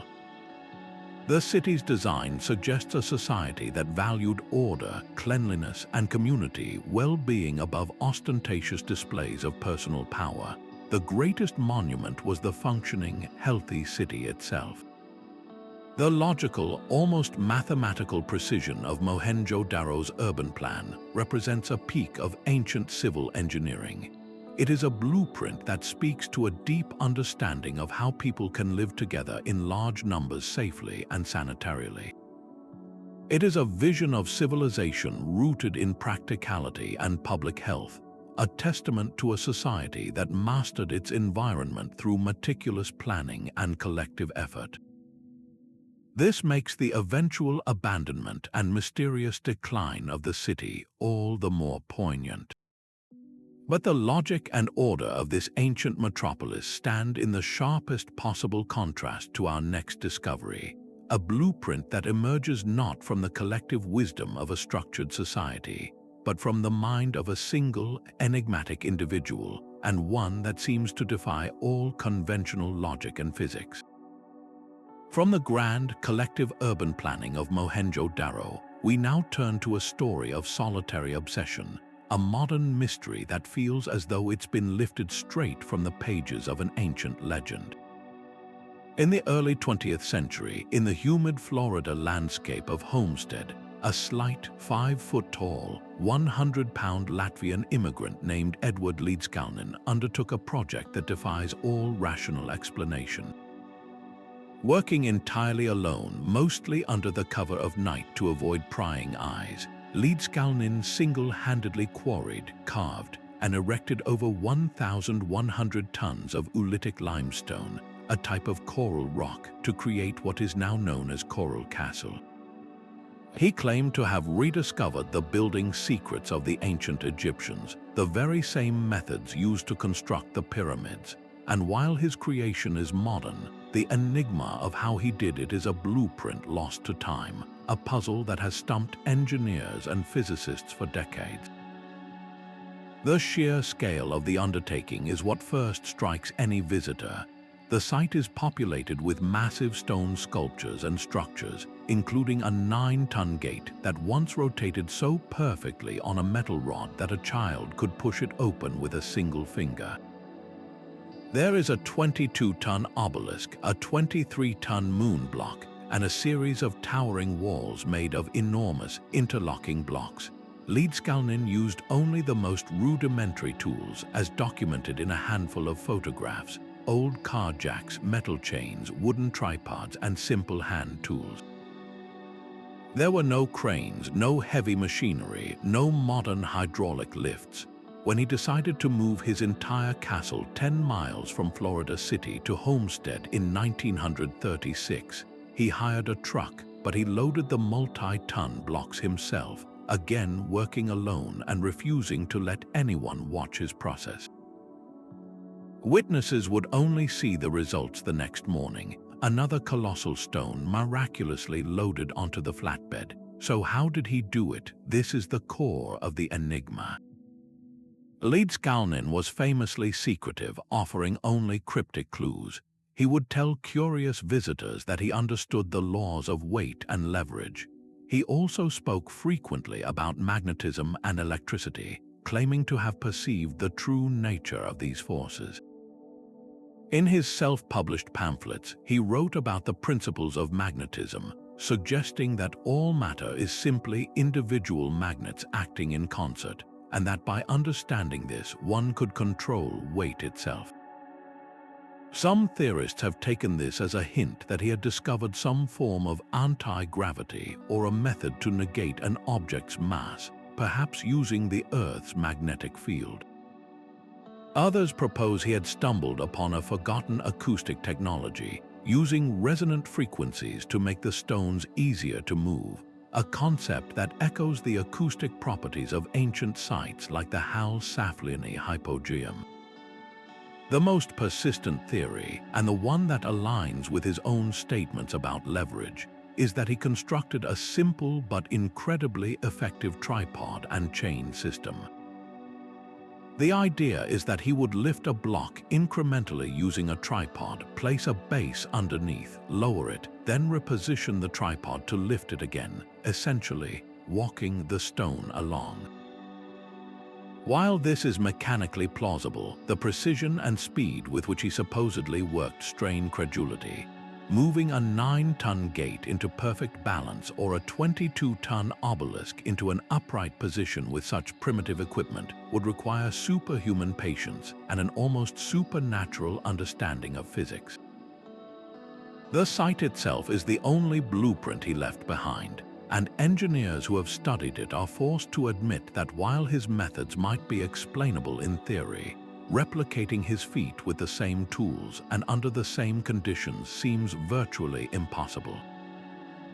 What makes Coral Castle so compelling is that it is a modern, documented event that directly mirrors the mysteries of ancient megalithic sites. It stands as a living challenge to our assumptions about the relationship between technology, manpower, and time. Edward Leedskalnin, a man with a 4th-grade education, achieved what modern machinery makes easy, but with nothing more than brute force amplified by an uncanny genius for mechanics. His story forces us to ask whether the ancients might have possessed a similar, deeply intuitive knowledge of natural forces, a knowledge not written in complex equations, but embodied in practical skill. This solitary man's incredible achievement serves as a powerful bridge, connecting the unresolved puzzles of our own recent past directly to the greatest construction mystery of all time, the raising of the Great Pyramid of Giza. The solitary genius of Coral Castle, a modern echo of ancient mysteries, brings us face to face with the ultimate construction enigma, one that has captivated humanity for millennia, the raising of the Great Pyramid of Giza. For centuries, the prevailing image in the popular imagination has been one of countless slaves toiling under the lash, dragging monstrous stone blocks up a single, massive, straight ramp that stretched for miles into the desert. This dramatic picture, however, is more a product of Hollywood than of historical evidence. The sheer scale of the project is almost incomprehensible. The Great Pyramid consists of an estimated 2.3 million stone blocks, each weighing an average of 2.5 tons, with some of the granite blocks in the inner chambers weighing up to 80 tons. To build it within the estimated 20-year reign of Pharaoh Khufu, workers would have had to set a new block into place every 2 to 3 minutes, working 10-hour days every single day. The logistical challenge is so immense that it has fueled endless speculation, from theories of lost advanced technologies to extraterrestrial assistance. But the real story, slowly being pieced together by archaeologists, is one of brilliant organization and a procedural blueprint of breathtaking complexity. A crucial piece of this puzzle was discovered not at the foot of the pyramids, but hundreds of miles away, at an ancient Red Sea port known as Wadi al-Jarf. Here, archaeologists uncovered a trove of papyrus documents that are the oldest ever found in Egypt, dating directly to the reign of Khufu. One of these papyri, a logbook kept by a foreman named Murrah, provides an astonishingly mundane yet revolutionary glimpse into the pyramid's construction. Murrah details the operations of his team of 200 men, who were responsible for transporting fine white limestone blocks from the quarries at Tura across the Nile and to the Giza Plateau. The document describes how the stones were loaded onto boats and sailed along specially built canals that brought them remarkably close to the construction site. This papyrus is not a diagram of a ramp. It is something perhaps more valuable, a procedural blueprint. It outlines the immense day-to-day organization required, the hierarchy of labor, the scheduling of shipments, and the sophisticated infrastructure that turned a national project into a manageable, systematic process. It confirms that the Egyptians approached this monumental task not with magic, but with meticulous bureaucratic planning. The question of how these stones were then lifted to ever-increasing heights, however, remains the central mystery. The external straight ramp theory, while simple, has significant flaws. A single ramp large enough to service the entire pyramid would have required more construction material than the pyramid itself by the time it reached the top, an absurdly inefficient use of resources. A more plausible variation is the zigzagging ramp, which would have been built against one face of the pyramid, switching back and forth to reduce the slope. But this design would have obstructed the crucial surveying work needed to maintain the pyramid's perfect square shape and precise orientation to the cardinal directions.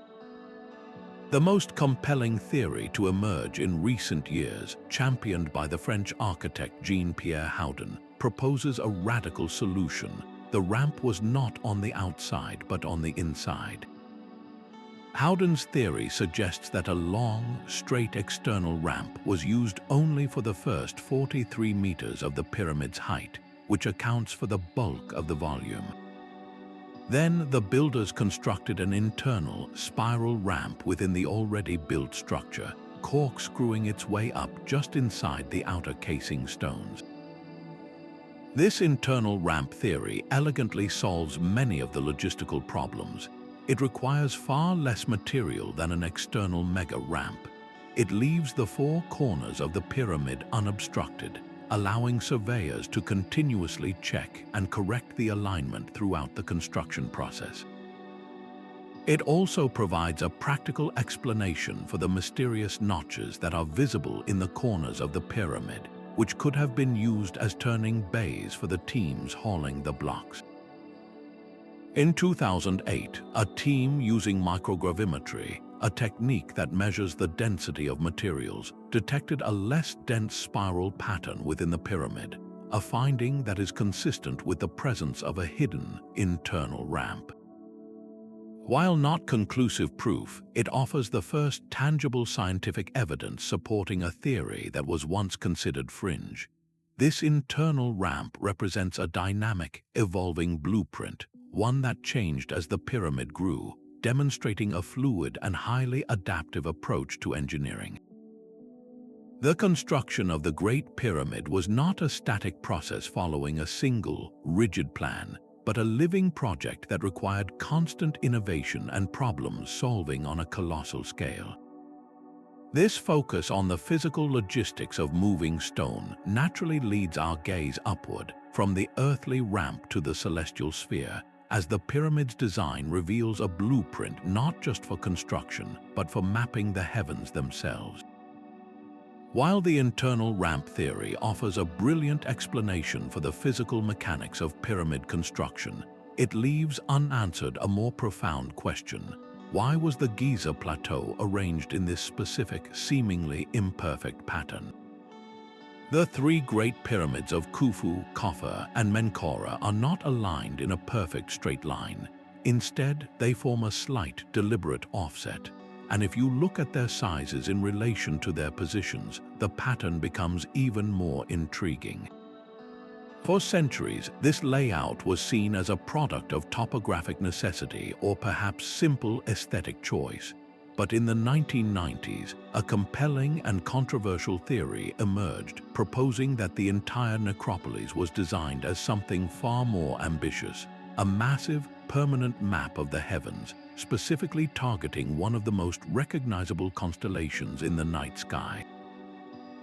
This is the Orion correlation theory, and it suggests that the Giza Plateau is an astronomical blueprint on a truly monumental scale. The theory was most prominently advanced by authors Robert Bovell and Adrian Gilbert. Their central observation was that the three main pyramids at Giza mirror the three stars that form Orion's belt: Alnitak, Alnilam, and Mintaka. Just as the stars in Orion's belt are not perfectly aligned, with the smallest star slightly offset, so too are the pyramids. The Pyramid of Menkaure, the smallest of the three, is offset from the line formed by the two larger pyramids of Khufu and Khafre, creating a near-perfect match for the celestial pattern. But the correlation goes deeper. The theory posits that the relative sizes of the pyramids correspond to the brightness or magnitude of the three belt stars. Furthermore, the southern shaft emanating from the king's chamber in the Great Pyramid was precisely aligned to point directly toward Orion's belt around the year 2500 BC, the accepted time frame for the pyramid's construction. This alignment would have been for the soul of the deceased pharaoh, providing a direct pathway to the stars. This concept is rooted in the ancient Egyptian spiritual principle of as above, so below. The Egyptians saw a fundamental connection between the earthly realm, which they called the Juwat, and the celestial realm. The afterlife was not an abstract concept, it was a very real place located among the imperishable stars. The constellation Orion was intimately associated with Osiris, the god of the afterlife, resurrection, and rebirth. By building a terrestrial representation of Osiris's celestial home, the pharaohs were not just building tombs, they were creating a machine for resurrection. The blueprint was designed to eternally link the pharaoh's burial place with the god of the afterlife, ensuring his soul could make the journey and achieve immortality. The pyramids were, in this view, massive ritual instruments, their power derived from their precise mimicry of the cosmos. However, the Orion correlation theory is not without its fierce critics within the mainstream Egyptological community. Skeptics point to several significant issues. First, they argue that while the alignment of the three pyramids is similar to Orion's belt, it is not a perfect match.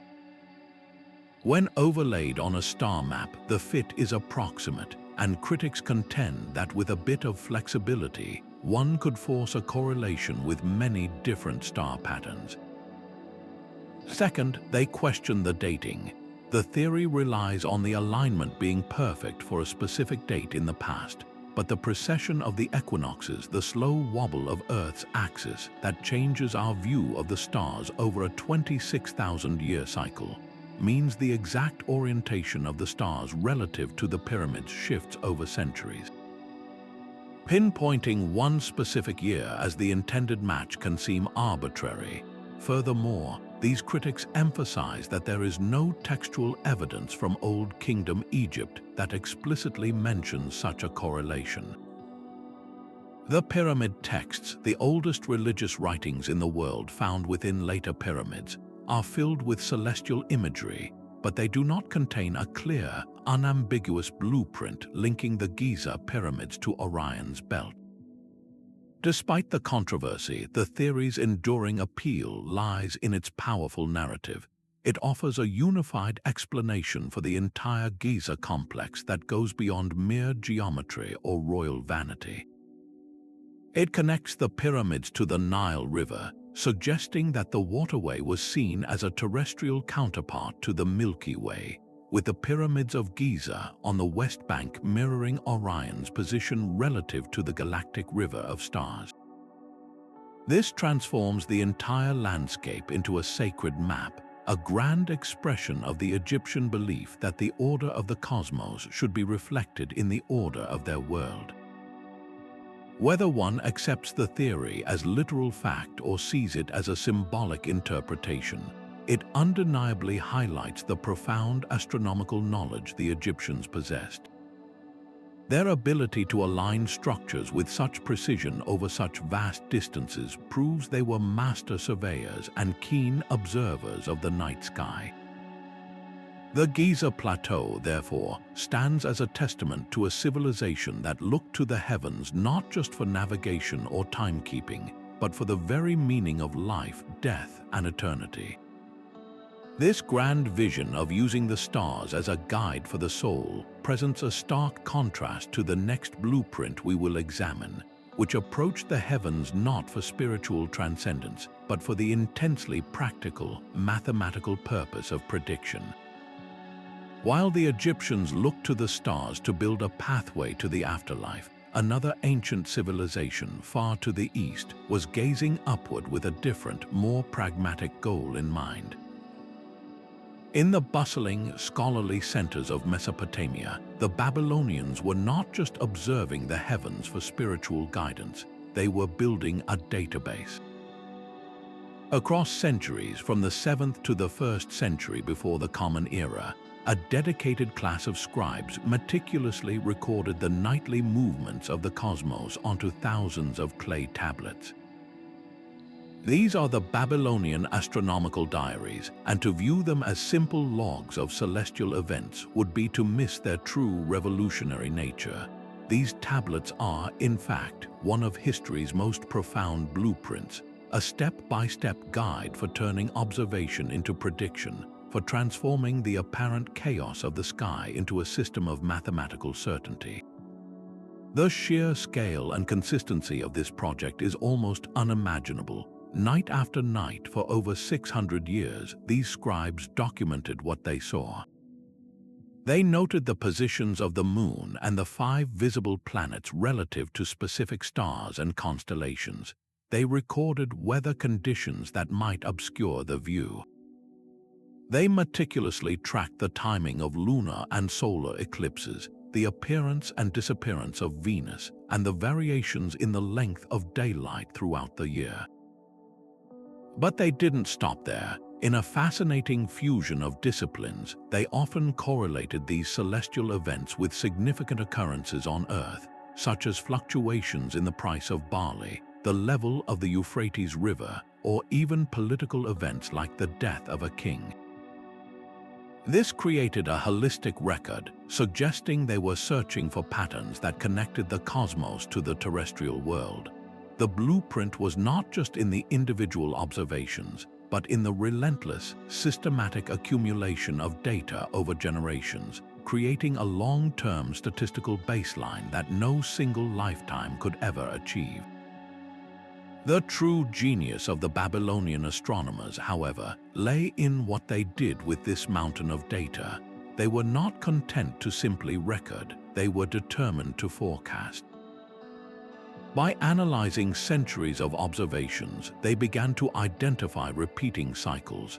They discovered, for instance, that lunar eclipses tend to recur in a pattern known as the Saros cycle, a period of approximately 18 years and 11 days. If an eclipse occurred, they could predict with remarkable accuracy that a similar eclipse would happen one Saros cycle later, but their methods went far beyond simple cyclical patterns. They developed sophisticated mathematical techniques, particularly a form of numerical analysis now known as zigzag functions, which they used to model the varying speed of the sun and moon across the sky. These functions plotted the increasing and decreasing velocity of celestial bodies in a series of peaks and valleys, allowing them to interpolate positions for dates when observations weren't possible, like during cloudy weather. This was a monumental intellectual leap, from noting what had happened to calculating what would happen. This shift from empirical record-keeping to mathematical prediction represents the birth of astronomy as a predictive science. The clay tablets are the physical manifestation of this new way of thinking. They are the blueprint for the entire scientific method, demonstrating a process of observation, hypothesis, and testing that would become the foundation of modern science. The Babylonians understood that the universe operated according to rules that could be discerned through careful measurement and described through mathematics. Their work was not based on myth or divine whim, but on a belief in an orderly, predictable cosmos. This systematic approach would later have a profound influence on Greek astronomers like Hipparchus and Ptolemy, who built directly upon the Babylonian data and mathematical models, incorporating them into their own geocentric systems that would dominate Western thought for over 1,000 years. The legacy of these astronomical diaries is therefore immense. They are a testament to the power of patient collective inquiry. No single Babylonian astronomer made all the discoveries. It was the work of countless individuals across generations, each adding their small piece to a growing edifice of knowledge. The blueprint they left behind was not for a single device or a grand structure, but for a process of discovery itself. It is a blueprint that we still follow today in our search for exoplanets and our understanding of cosmic expansion. From this grand celestial perspective, where the movements of planets are charted across clay tablets, we now turn our attention to a discovery that operates on an entirely different scale, one that is invisible to the naked eye. We descend from the vastness of the starry sky into the hidden, miniature world of nanotechnology, where an ancient artifact manipulates light itself in a way that seems to defy its own time. The leap from the grand mathematical charts of Babylonian astronomy to the delicate palm of a Roman nobleman is a journey from the cosmic to the intimately personal. Yet, in that transition, we find a blueprint that is no less revolutionary, one that operates on a scale so minute it remained invisible to human understanding for over 1,600 years. Imagine holding a cup carved from a single piece of glass. In the soft, diffuse light of a room, it appears a subdued, opaque sea green, its surface cool and jade-like. But then you lift it to a lamp or a beam of sunlight streams through a window, and as the light passes through the glass, a magical transformation occurs. The green vanishes, replaced by a stunning, translucent ruby red, as if the cup itself is filled with wine. This is not a scene from fantasy. It is the reality of the Lycurgus Cup, a Roman artifact from the 4th century that embodies a technology so advanced it feels utterly out of place in the ancient world. This remarkable color-changing property is known as dichroism, and its secret was only unlocked in the 1990s with the advent of powerful electron microscopes. When scientists examined slivers of the cup's glass under immense magnification, they discovered that Roman artisans had, whether by incredible accident or deliberate genius, embedded billions of tiny particles of gold and silver into the glass matrix. But these were not mere flecks or impurities. These were nanoparticles measuring between 50 and 100 nanometers in diameter, a scale so small that thousands could fit across the width of a single human hair. At this infinitesimal size, metals behave in ways that defy their bulk properties, governed by the strange rules of quantum mechanics. The nanoparticles act as filters for light. When light reflects off the surface of the cup, as it does in normal room light, we see the green color created by the silver particles. But when a strong light source is placed behind the cup, allowing light to pass through the glass, the gold nanoparticles dominate, scattering the light in such a way that only the red spectrum passes through, creating the brilliant ruby glow. The creation of this effect represents a blueprint for ancient nanotechnology of breathtaking precision. The process would have been incredibly difficult to control. First, the glassmakers had to create a colloidal suspension of gold and silver particles in the molten glass. This required a specific and highly pure recipe. It is believed they started with a glass batch that contained tiny amounts of gold and silver salts, perhaps as little as 40 parts per million of gold and 300 parts per million of silver. Then, during the careful heating and cooling process, the metals would precipitate out of the solution, forming the nano-sized crystals. The temperature and duration of the heating were absolutely critical. Too much heat and the particles would clump together, losing the dichroic effect entirely.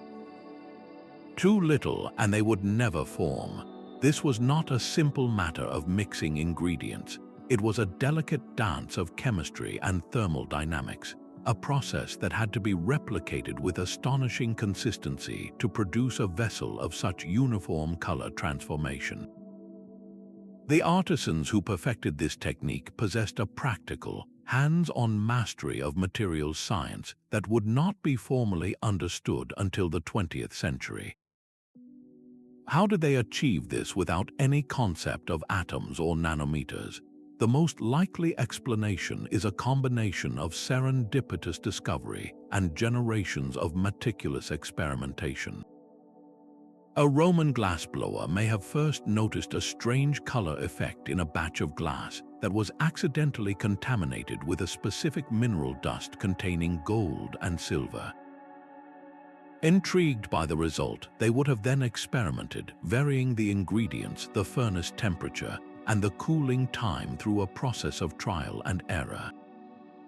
Over decades, perhaps even centuries, this experimental knowledge would have been passed down within workshops as a prized trade secret, a recipe for creating magical glass. They didn't need to understand the quantum physics of surface plasmon resonance to know that if they followed a specific set of steps, they would get a spectacular and valuable result. The blueprint was the empirical method itself, codified in practice rather than in theory. The purpose of the Lycurgus Cup was certainly more than just a scientific demonstration. It is a masterpiece of cage cup or diatratum work, where a thick glass blank is painstakingly carved away to leave a delicate decorative network standing in relief from the main body. The scene depicted is the myth of King Lycurgus of Thrace, being entangled by the vine god Dionysus as punishment for his disrespect. The dichroic effect would have been used for dramatic, theatrical impact. Imagine the cup at a lavish banquet filled with a bright liquid. Held in the hand, it would appear green, but when a guest raised it to their lips, backlit by an oil lamp or torch, it would suddenly blaze a fiery red, seemingly filling with blood or wine as if by a divine miracle. This was a blueprint for creating illusion, a tool for awe and power. It transformed a drinking vessel into an interactive spectacle, reinforcing the status and mystique of its owner. This sophisticated manipulation of light and perception for dramatic effect finds a fascinating parallel in our next blueprint, where the medium for illusion shifts from light to sound, and the goal moves from personal entertainment to profound spiritual transformation. The sophisticated manipulation of light in the Lycurgus Cup demonstrates an ancient mastery over the physical properties of materials. But what happens when that same level of precise control is applied not to sight but to sound? We journey now to the Mediterranean island of Malta, where beneath the quiet streets of the town of Paola lies a discovery that turns the very air into an instrument. The Halsaflieni Hypogeum is not a building in the conventional sense.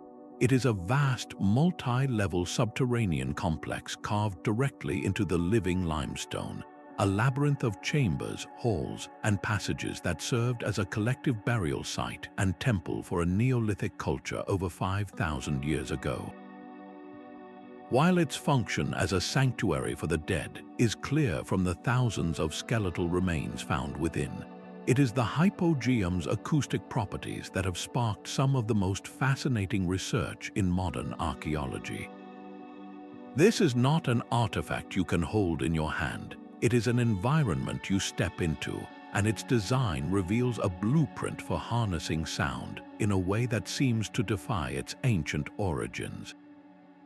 Upon entering the lower levels of the Hypogeum, particularly a small, oval-shaped chamber now known as the Oracle Room, visitors and researchers have noticed something extraordinary. The room possesses a powerful, resonant quality. When someone speaks in a certain tone, their voice is not merely echoed, it is amplified and transformed, seeming to emanate from the walls and floor themselves, creating an immersive, otherworldly effect. This is no accident of geology. Scientific analysis has shown that the chamber resonates at a fundamental frequency of around 110 Hz, a low, vibrational hum that falls within the range of a low male voice. This specific frequency is critically important. Studies in neuroacoustics have indicated that sound waves at 110 Hz can have a measurable effect on human brain activity.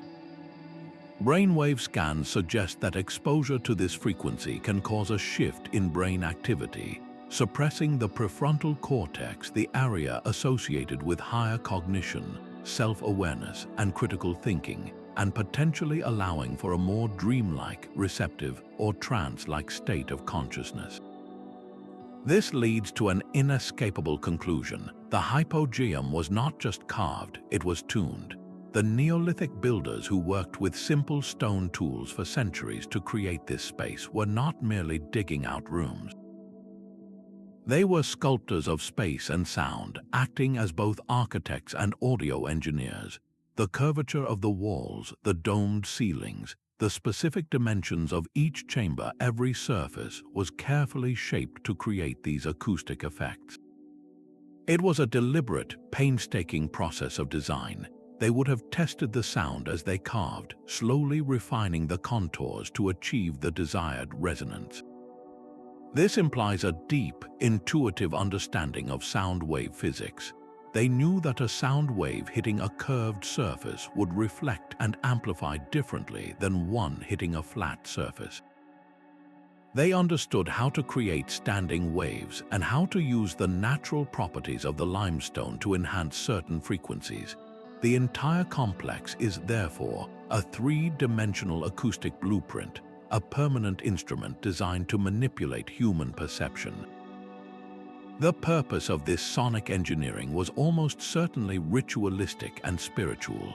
Imagine a ceremony taking place in the profound darkness of the Hypogeum, illuminated only by the flickering light of oil lamps.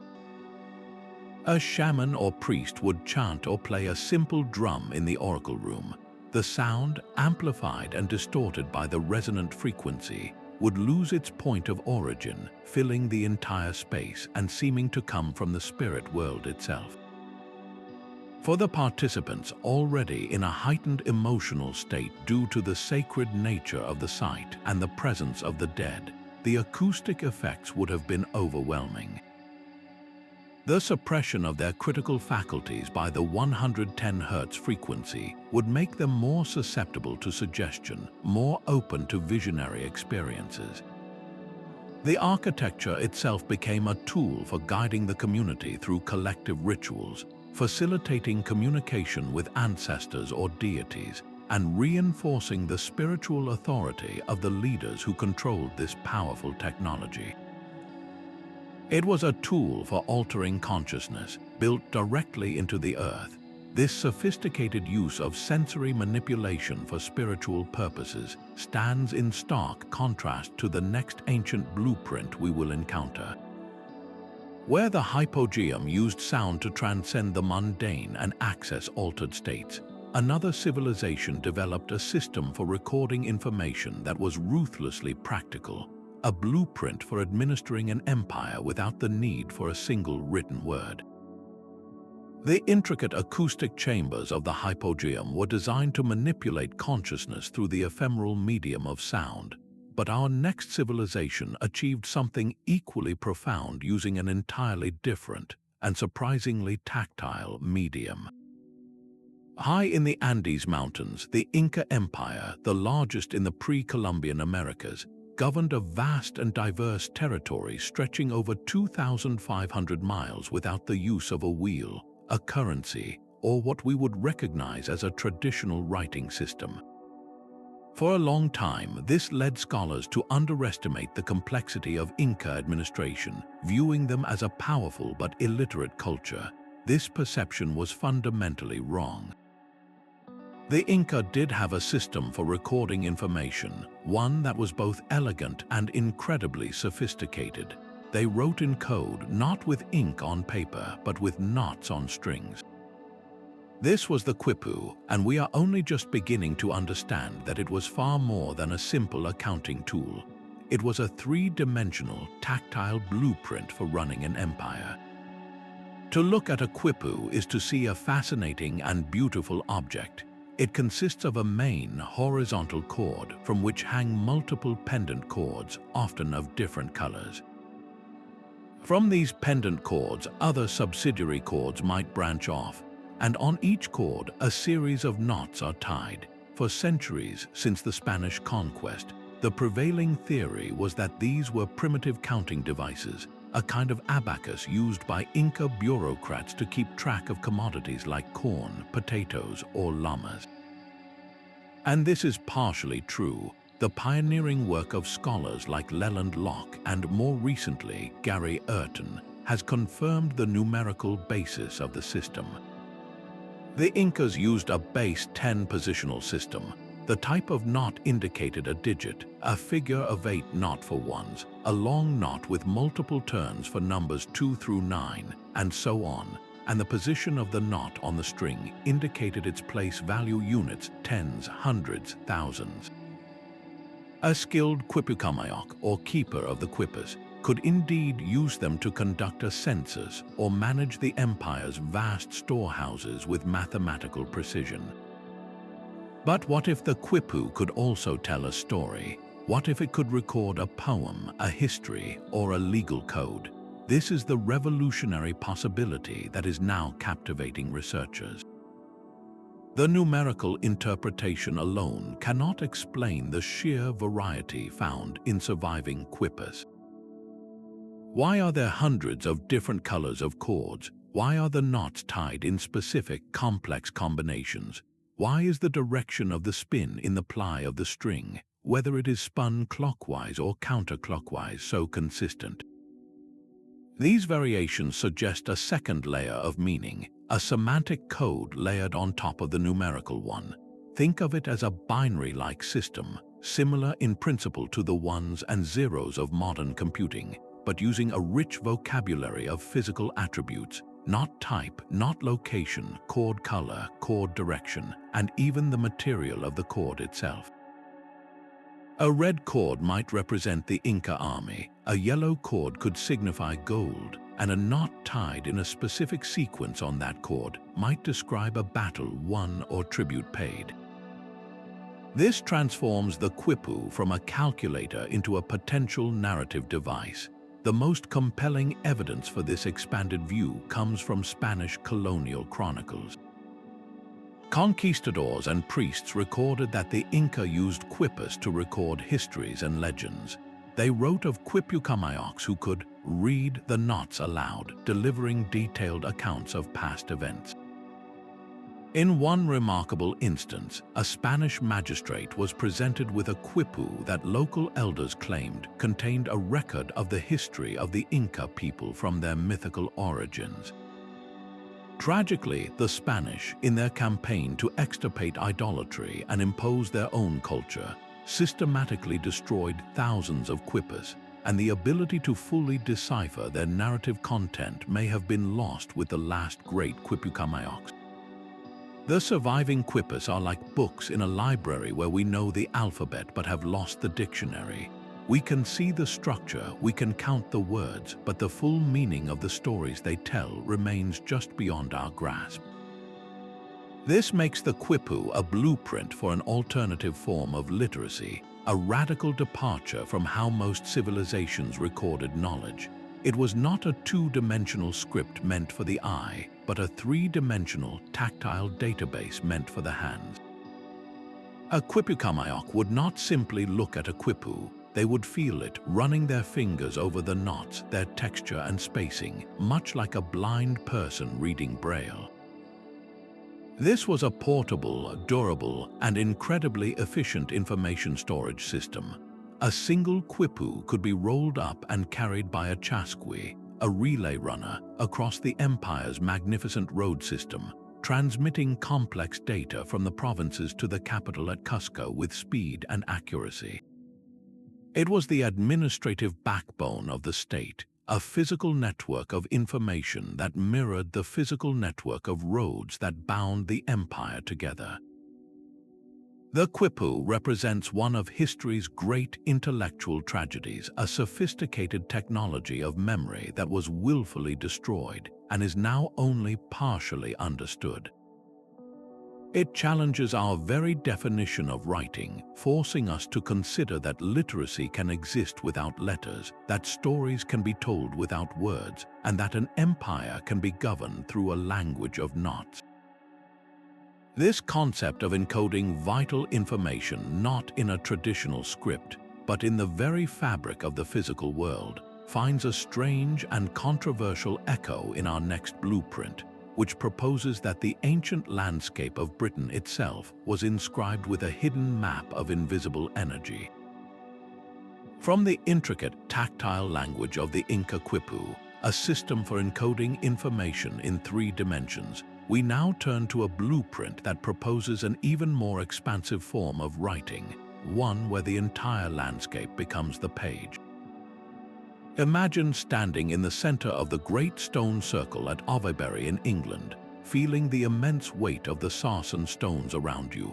Now picture a straight line, invisible to the eye, extending from this site, passing directly through the man-made Silbury Hill, the largest prehistoric mound in Europe, and continuing on to connect with the sanctuary at Overton Hill.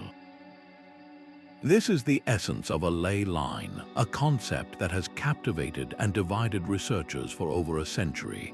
It suggests that the ancient architects of Britain did not see their sacred sites as isolated monuments, but as points deliberately plotted on a vast, invisible grid, a master blueprint that mapped something profound across the countryside.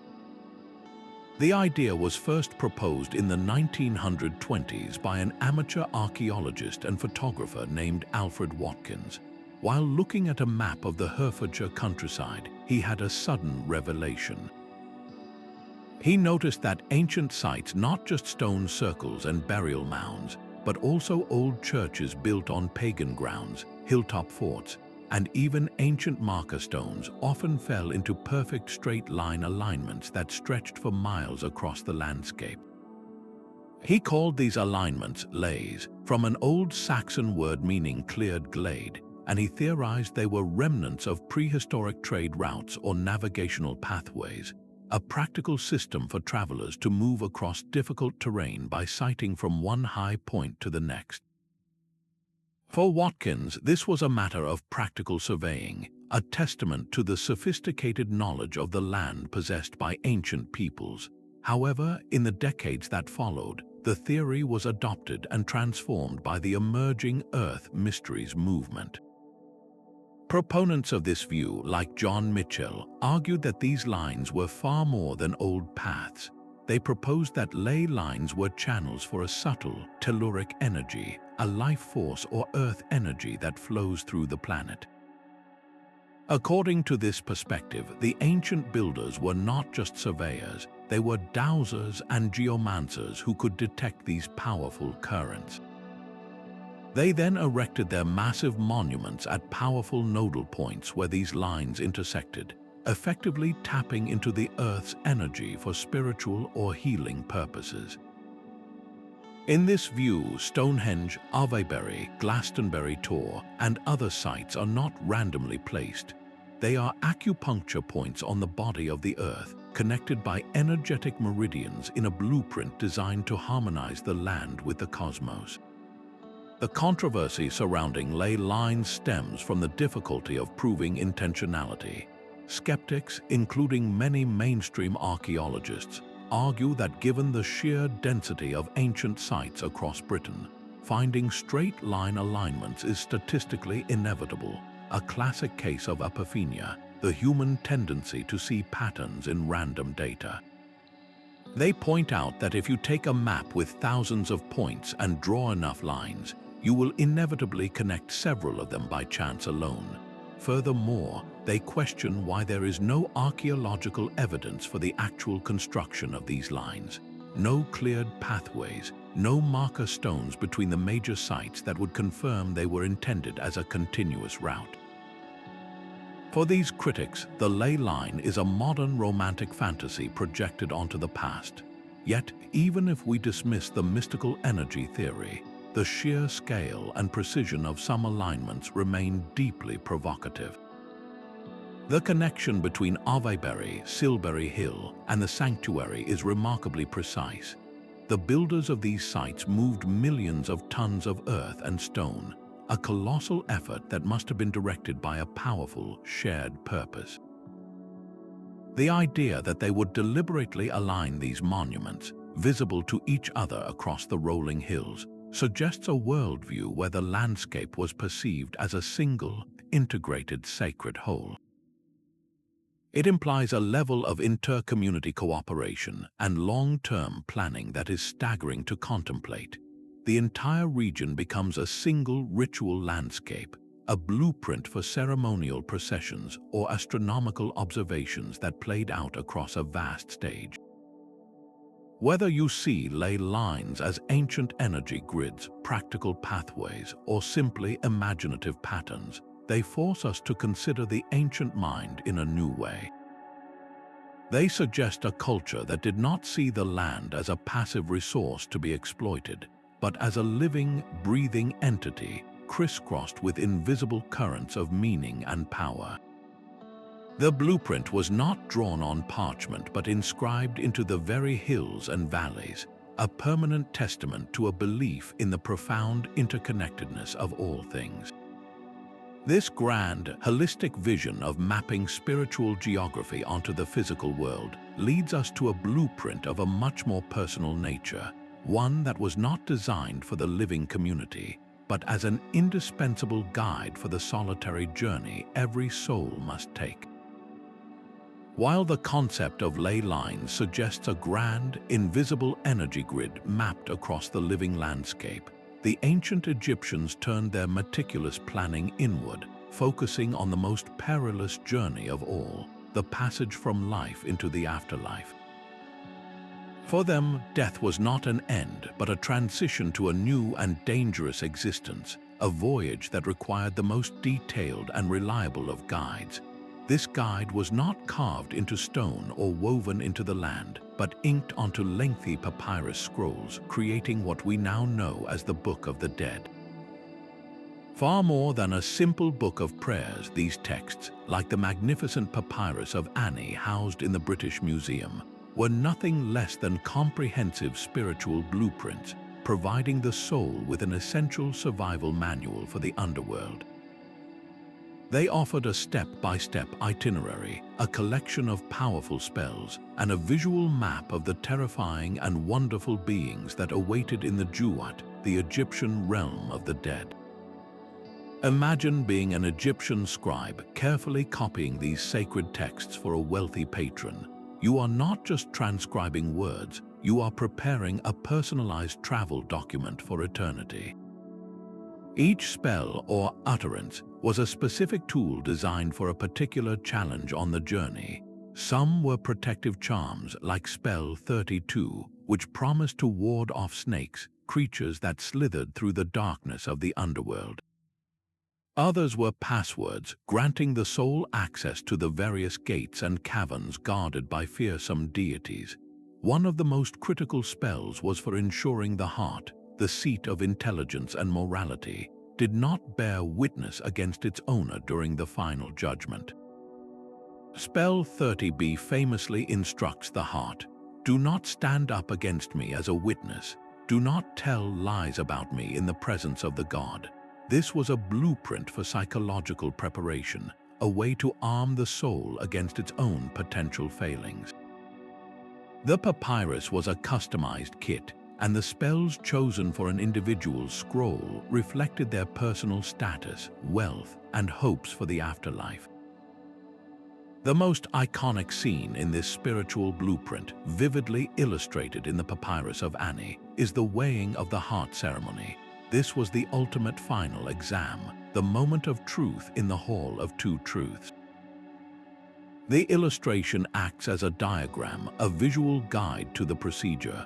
On one side of a giant scale, the deceased's heart is placed. On the other side rests the feather of Mat, the goddess of truth, justice, and cosmic order.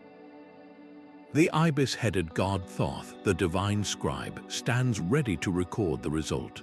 Meanwhile, a terrifying hybrid creature named Ammit, part lion, part hippopotamus, and part crocodile, waits nearby, eager to devour the heart if it is found heavy with sin. A successful outcome, shown by the scale balancing perfectly, allowed the soul to be presented to Osiris, the green-skinned god of the underworld, and granted eternal life. This single image encapsulates the entire Egyptian moral and cosmological worldview, that a good life measured by truth and righteousness was the only ticket to salvation. The blueprint provided the knowledge to navigate this terrifying ordeal successfully, but the Book of the Dead was more than a collection of disconnected spells. It was a coherent narrative, a guided tour through a bizarre and surreal landscape. It described a sun god's nightly journey through the 12 hours of darkness, which mirrored the soul's own passage. The deceased would join the solar bark, the boat of the sun god Ra, as it traveled through treacherous waters, battling the serpent god Apep, the embodiment of chaos. The soul would encounter lakes of fire, fields of peace, and islands of blessed spirits. The text provided the names of the gatekeepers and the deities encountered at each hour, because knowing a being's true name gave the soul power over it. This was a metaphysical roadmap, offering reassurance and direction in a realm where getting lost meant a second, final death of total annihilation. The blueprint's purpose was to transform the terrifying unknown into a manageable, if difficult, pathway. This profound focus on the afterlife highlights a civilization that dedicated immense resources to conquering death itself. The pyramids, the tombs, the mummification process, all were physical components of a master plan for immortality, for which the Book of the Dead was the indispensable instructional manual. It represents a blueprint of a different order, one concerned not with physical engineering or earthly power, but with the ultimate engineering project, the preservation of the soul. It reflects a belief that knowledge, correctly applied through ritual and memorized spells, held the power to overcome even the most fundamental law of nature. This deep investment in spiritual transcendence, however, stood in stark contrast to the practical necessities of maintaining an empire in the mortal world. The same culture that produced such intricate guides for the afterlife also needed to protect its borders and project its power, leading to the development of a very different kind of blueprint, one designed not for eternal peace, but for immediate and overwhelming military dominance. The meticulous spiritual cartography of the Egyptian Book of the Dead, a blueprint for navigating the afterlife, represents one extreme of ancient priorities. But to maintain the empire that created such profound works, the Romans had to master a far more earthly discipline, the science of warfare, and at the heart of their military dominance lay a machine of terrifying precision, a weapon that gave them an insurmountable advantage on battlefields from Scotland to Syria. This was the ballista, and while no complete operator's manual has survived the centuries, we have pieced together its blueprint from a fascinating combination of stone-carved illustrations and scattered archaeological finds, revealing a manufacturing philosophy so advanced it would be the envy of modern industrialists. Our most vivid window into the ballista's operation comes not from a parchment scroll, but from a monumental storybook carved in marble, Trajan's Column in Rome, erected to celebrate the emperor's conquest of Dacia, spirals upward with a continuous narrative frieze depicting the campaigns in stunning detail.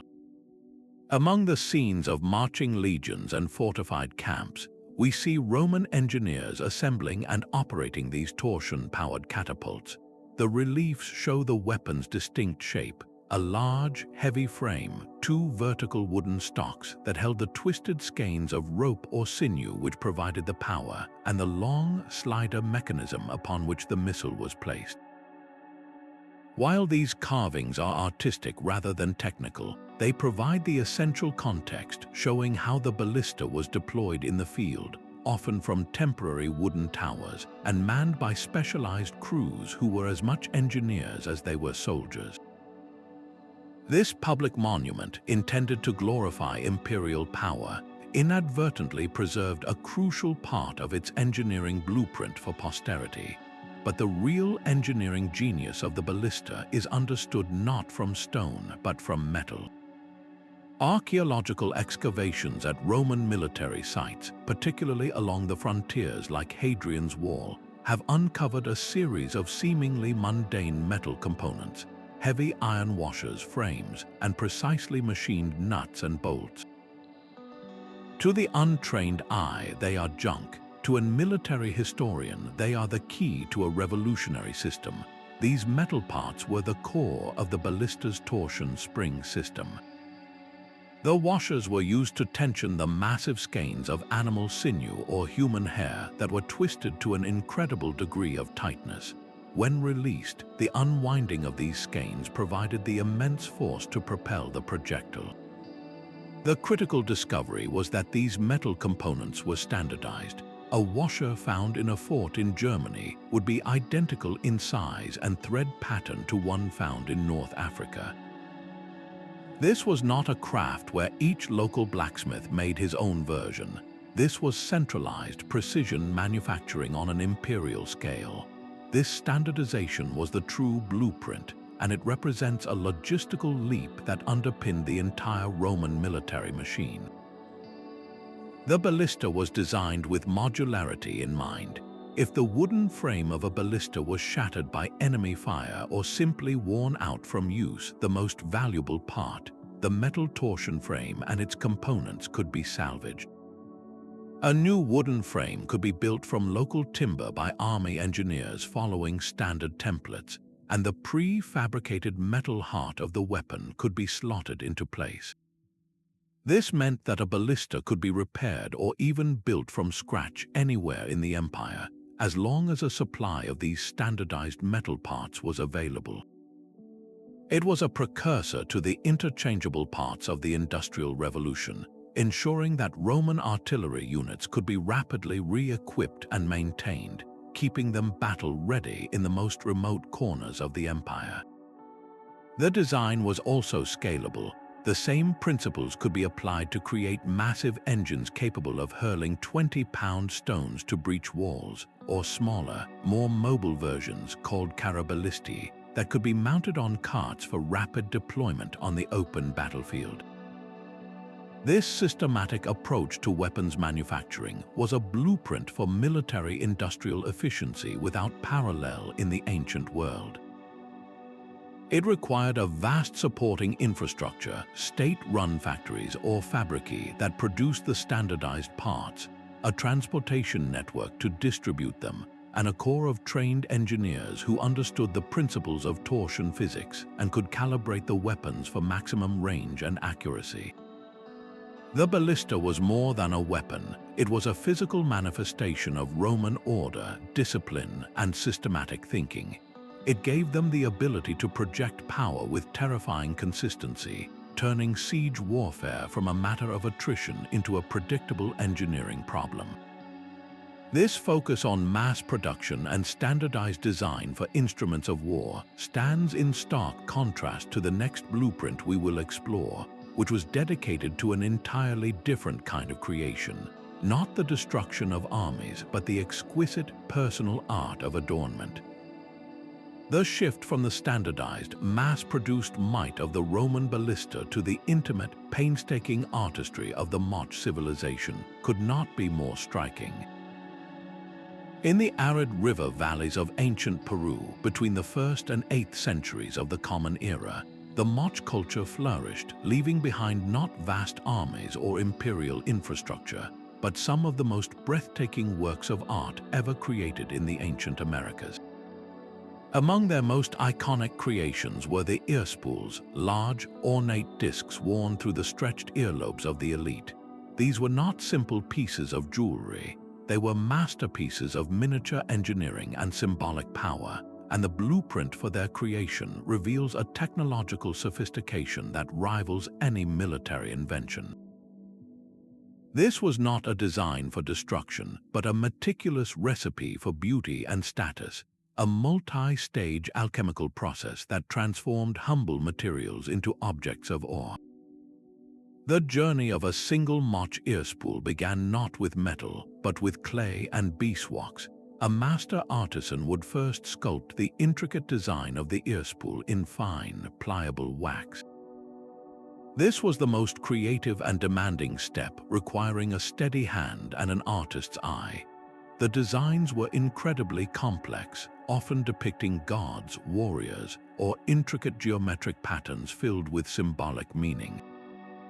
Once the wax model was perfect, it was carefully encased in a thick layer of fire-resistant clay, creating a mold. Crucially, the artisan would insert small wax rods, called sprues, into the mold, creating channels for the molten metal to flow in and for air to escape. This clay mold was then fired in a kiln. The heat served two purposes. It hardened the clay into a durable ceramic shell, and it melted the wax model inside, which drained out through the channels, leaving behind a perfect, hollow negative impression of the original sculpture. This is the lost wax process, and its name signifies the sacrifice of the original artwork to create something permanent. Now came the metallurgical magic. The ceramic mold, still hot from the kiln, was positioned with the pouring cup facing upward. The Moch metalsmiths were masters of alloying, creating a gold-copper-silver alloy called tembaga that had a lower melting point than pure gold and was stronger, yet could be treated to shine with the color of the sun.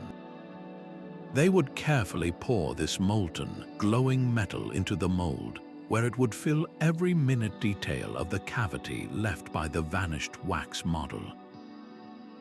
After the metal cooled and solidified, the craftsman would break away the ceramic mold, revealing a rough metal casting of the earspool. But the work was far from over.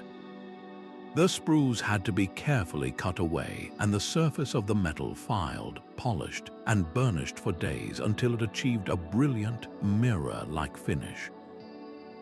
This final polishing was not just aesthetic. It removed the copper from the surface layer of the tembaga alloy, leaving a thin, rich film of pure gold, a technique known as depletion gilding.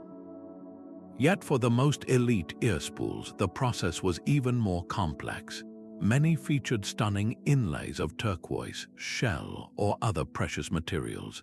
This required an additional layer of planning in the initial wax model. The artisan would carve out recessed areas in the wax where the inlays would later sit. After the metal was cast and polished, these recesses became precise sockets.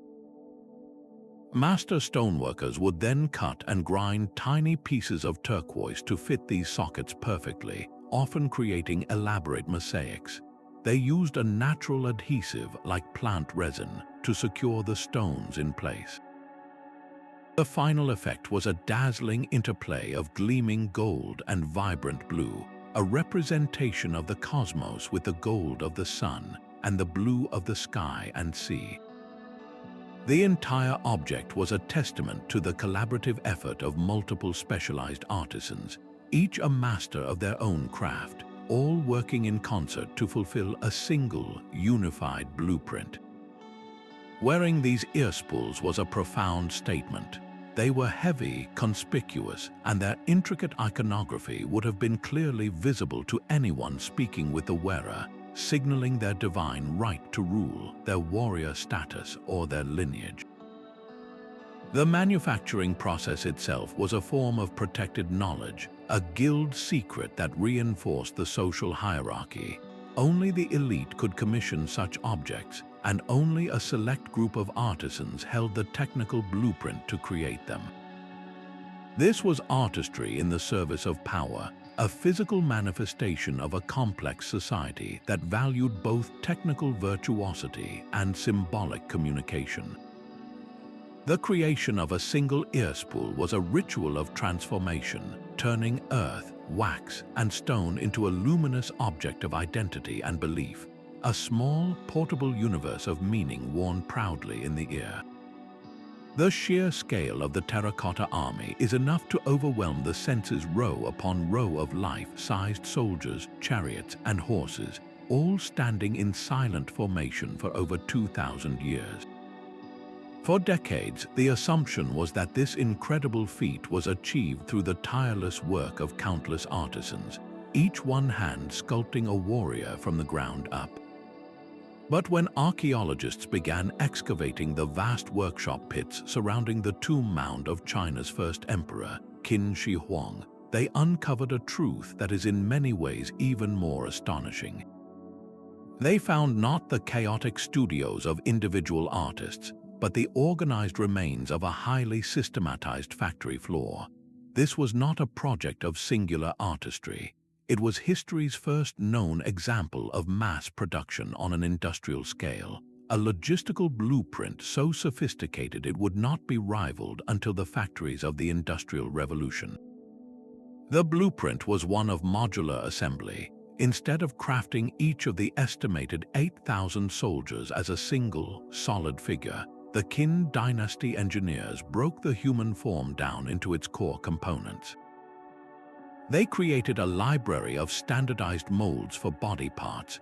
There were molds for torsos, both armored and unarmored, in different poses. There were molds for legs in standing positions and arms in various gestures, from holding weapons to clasping chariot reins. And most importantly, there were molds for heads. But here is where the system's genius truly shines. While the bodies were assembled from a limited set of interchangeable parts, giving the army a cohesive, uniform look from a distance, the heads were treated differently. The basic shape of the head, the ears, and the hairstyle were cast from a series of about 10 different molds. This was the foundation of the duplication. But then the assembly line shifted gears. Once the basic head was removed from its mold, teams of specialized artisans took over. While the clay was still soft, they would meticulously add and sculpt unique facial features by hand. They would pinch the clay to form distinctive cheekbones, carve lips into different expressions, add mustaches and beards, and shape the eyes and eyebrows with incredible variety. This crucial final step is what gives the terracotta army its breathtaking sense of individuality. No two faces are exactly alike. They represent a diverse range of ethnicities, ages, and personalities, likely mirroring the actual multi-ethnic composition of the real Qin army. The system was a perfect marriage of efficiency and customization. The mold-based production allowed for the rapid creation of an entire army, while the hand finishing ensured that each warrior possessed a unique soul, transforming them from mere clay statues into an eternal guard of distinct individuals. The organizational skill required to manage this operation is almost beyond comprehension. Think of the supply chain alone. Vast quantities of local clay had to be mined, purified, and prepared. Kilns the size of small houses had to be built and maintained, capable of firing thousands of these massive clay figures at temperatures over 1,000 degrees Celsius without cracking or exploding. The workshops were organized into a production line with different areas dedicated to molding, assembling, detailing, drying, and firing. Each warrior was crafted in sections, which were then joined together before firing, with the seams carefully sealed with more clay. The level of quality control is evident in the fact that despite the assembly line method, the figures are incredibly strong and durable, a testament to the mastery of the ceramic arts. This was not a haphazard effort. It was a state-sponsored project managed with the precision of a military campaign, a physical manifestation of Emperor Qin Shi Huang's obsession with order, control, and his own immortality. This concept of using duplication and assembly to achieve a grand, unified vision reveals a fundamental shift in how large-scale projects could be conceived. The Qin dynasty blueprint was not about creating a single masterpiece, but about mastering a process. It was a philosophy of organization, a way to harness the labor of thousands of workers and direct it toward a single, monumental goal with breathtaking efficiency. The terracotta army is therefore more than a collection of statues.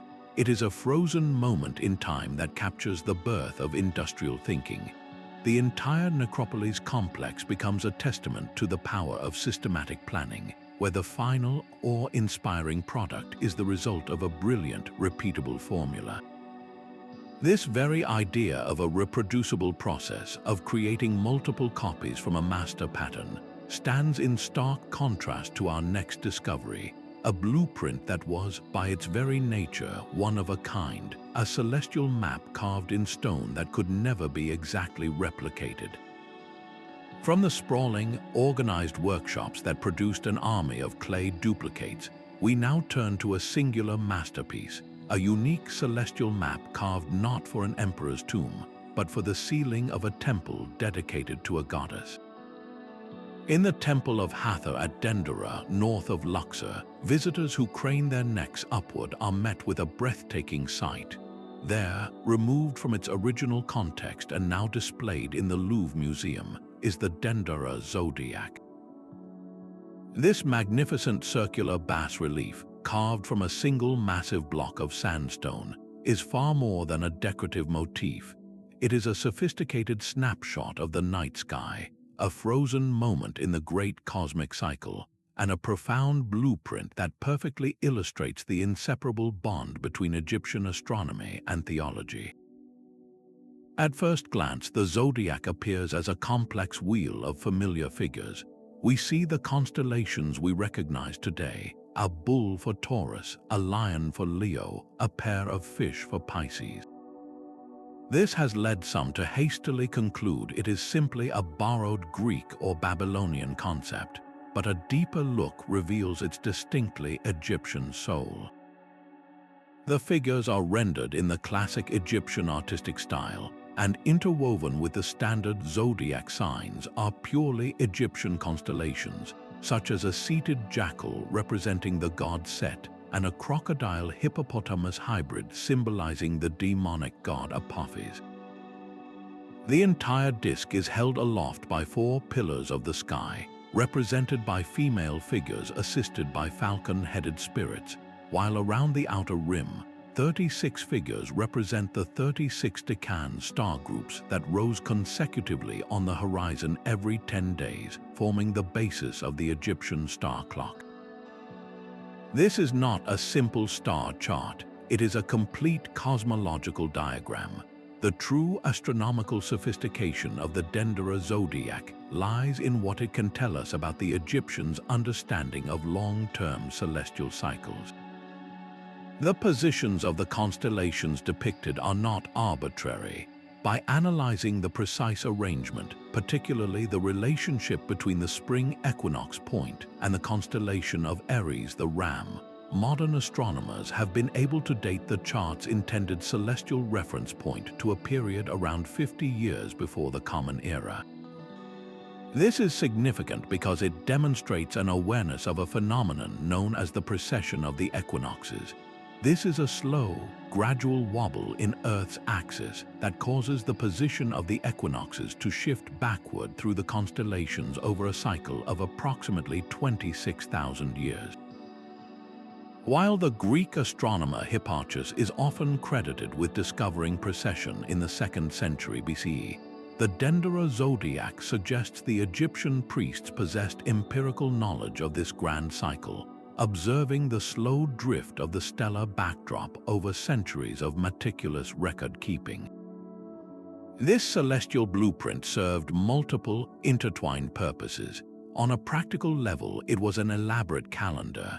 The decans allowed priests to tell the time at night, while the positions of the planets, also depicted within the circle, were used for both timing religious festivals and for astrological purposes, guiding the fortunes of the kingdom and its pharaoh.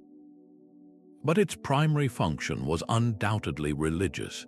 The goddess Hathor, to whom the temple was dedicated, was a celestial deity associated with the sky, the sun, and the star Sirius, whose heliacal rising, its first appearance before dawn after a period of invisibility, heralded the annual flooding of the Nile and the Egyptian New Year.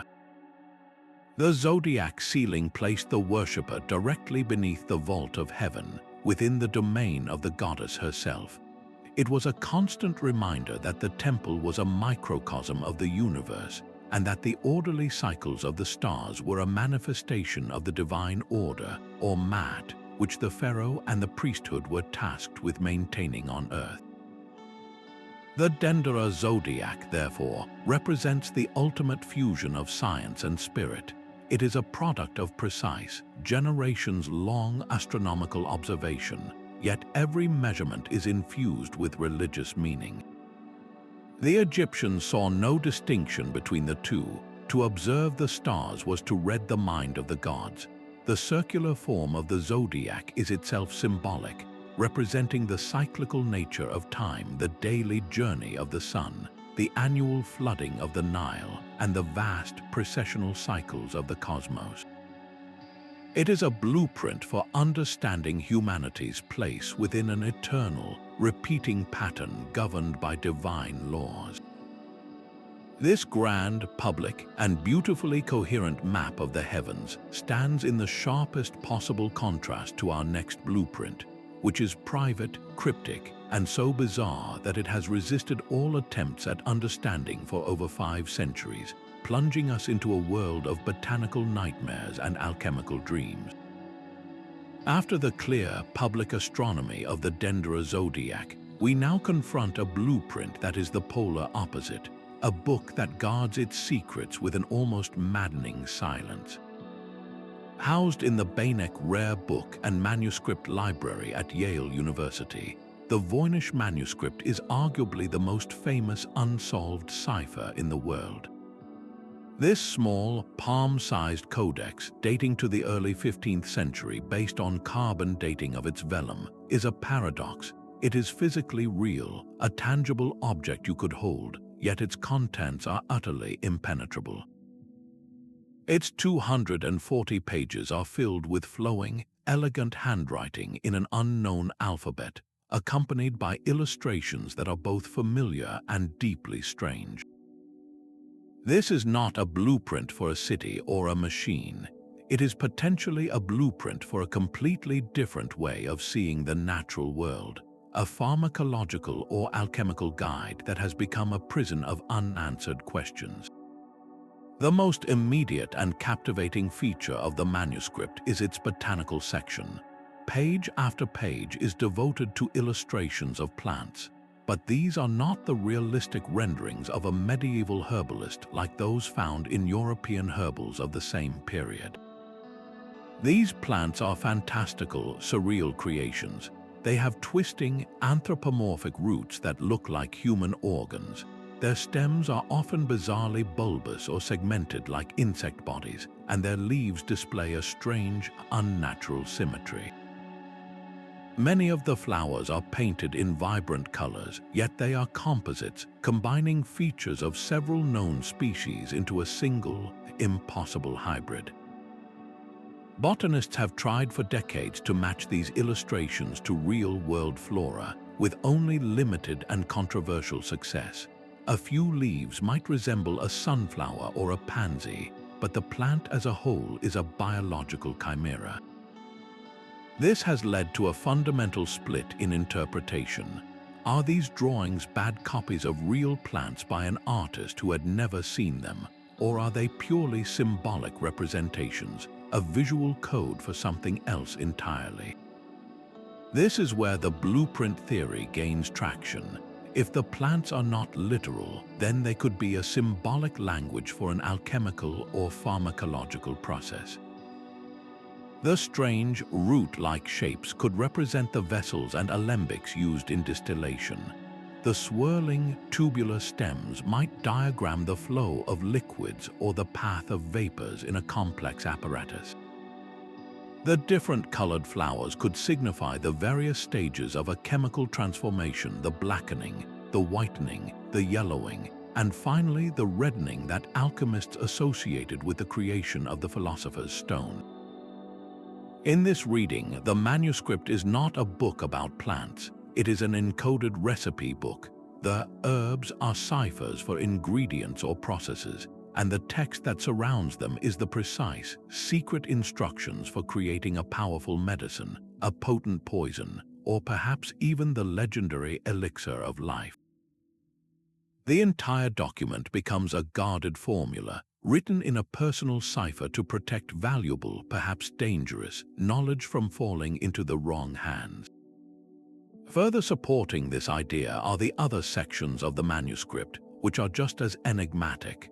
There are astrological diagrams featuring familiar zodiac symbols, but arranged in intricate, circular patterns with tiny, naked women bathing in interconnected tubes and pools, suggesting a diagram of cosmic influences on the human body. Another section is filled with what can only be described as biological or anatomical drawings, showing networks of tubes and nodes that some have interpreted as a bizarre, pre-scientific understanding of the circulatory or lymphatic system, or even a map of spiritual energy channels in the body. Most haunting is the pharmaceutical section, which shows clusters of small, star-like flowers next to what appear to be apothecary jars, each labeled with a key from the text. This strongly implies a practical, medicinal purpose, a direct link between the strange plants and the creation of specific remedies. The mystery is deepened by the manuscript's own internal consistency. The script, whatever it is not gibberish. Statistical analysis by modern cryptographers has shown that it follows patterns consistent with a natural language. The word lengths are distributed normally, and there are patterns of word repetition and character placement that suggest a structured grammatical system. This has led some of the world's top codebreakers, including teams from the National Security Agency who worked on it during their spare time, to attempt a decipherment.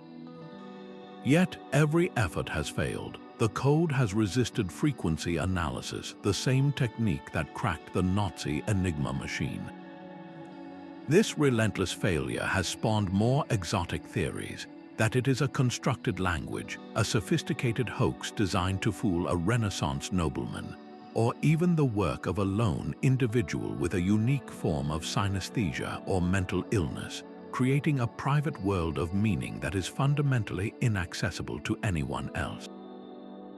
The Voynich manuscript, therefore, stands as the ultimate unsolved blueprint. It is a ghost of a knowledge system, a detailed map that we cannot read, leading to a treasure we cannot define. Its power lies not in what it tells us, but in what it withholds. It is a permanent question mark, a reminder that the past is not a simple, linear narrative we can easily reconstruct. There were likely countless such personal, idiosyncratic systems of knowledge that flourished and then vanished without a trace. This single, beautiful, frustrating book is a testament to the fragility of understanding and the vastness of human intellectual diversity. It represents a path of inquiry that was lost, a branch on the tree of knowledge that simply stopped growing, and this profound mystery of the undeciphered, of a blueprint whose purpose is locked away forever, sets the stage for our final discovery, a map that seems to show a world that, according to all conventional history, should have been completely unknown. And so we arrive at our final and perhaps most controversial ancient blueprint, one that does not depict a machine, a city, or a star chart, but the very shape of our world in a way that seems to defy the entire timeline of exploration. In the quiet halls of Istanbul's Topkapi Palace Library rests a fragment of a world map drawn on gazelle skin in 1513 by the Ottoman admiral and cartographer Piri Reis. At first glance, it is a remarkable artifact of its time, showing the recently discovered coasts of the Americas with a surprising degree of accuracy. But it is the map's southern extremity that has ignited a firestorm of debate for over a century. Below the Atlantic Ocean, curling along the bottom edge of the parchment, is a landmass with a configuration that looks hauntingly familiar to modern eyes.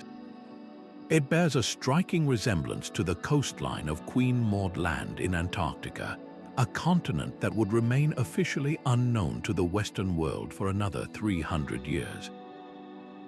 This is not just a cartographic curiosity, it is a profound anomaly that suggests the existence of a geographical blueprint from a time before recorded history. The map's own creator provides the first crucial clue to its origin. In extensive notes written in the margins, Piri Reis openly states that his work is a compilation, piecing together information from many source maps, including those captured from Spanish and Portuguese sailors, and most intriguingly, from what he calls very old charts dating back to the time of Alexander the Great. He specifically mentions consulting a map that was drawn in the days of the Janus infidel, but also alludes to sources that were far more ancient. This admission transforms the Piri Reis map from a singular creation into a copy, a later iteration of a much older master blueprint for the world's geography. The implication is staggering. The accurate depiction of the Americas could be explained by contemporary exploration, but the depiction of an ice-free Antarctica points to a source map created in a prehistoric epoch when the continent's coasts were not buried under miles of glacial ice. This is the core of the mystery. Geological evidence confirms that Antarctica has been covered in its present ice sheet for millions of years. However, some researchers, like Professor Charles Hapgood, who brought the map to widespread attention in the 1960s, proposed a radical theory. He argued that the last time significant portions of the Antarctic coast could have been ice-free and observable was thousands of years ago, during a warm period before the ice cap fully formed. Hapgood, with the support of none other than Albert Einstein, suggested that the original cartographers of the source map must have belonged to an advanced seafaring civilization that existed in the distant past, a civilization whose knowledge was preserved in fragmentary copies that eventually found their way into the library of Piri Reis. The map, in this view, is a ghost, a surviving trace of a lost world's geographical understanding. Of course, such a claim invites intense skepticism. Mainstream geographers and historians offer more conventional explanations.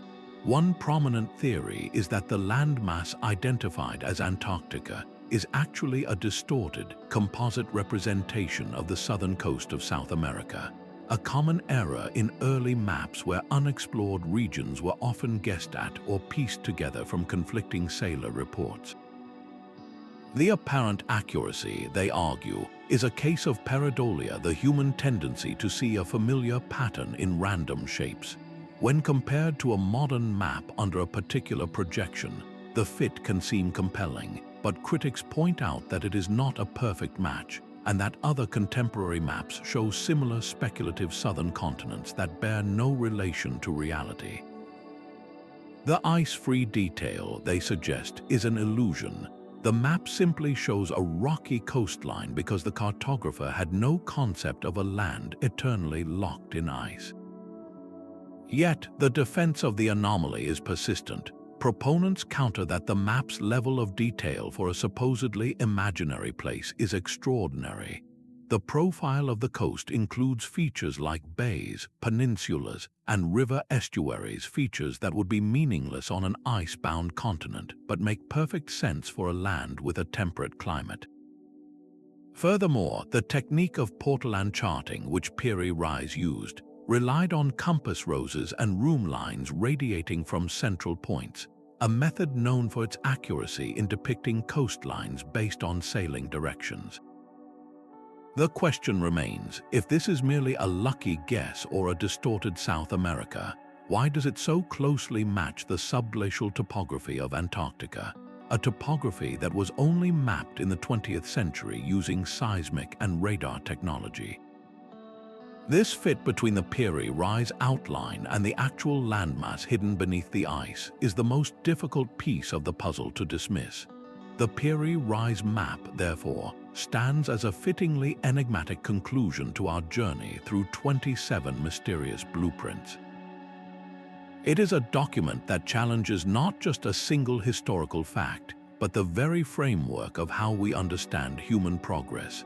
It forces us to confront the possibility that knowledge can be lost on a catastrophic scale, that entire chapters of human achievement can be erased by time, leaving behind only faint echoes in later works.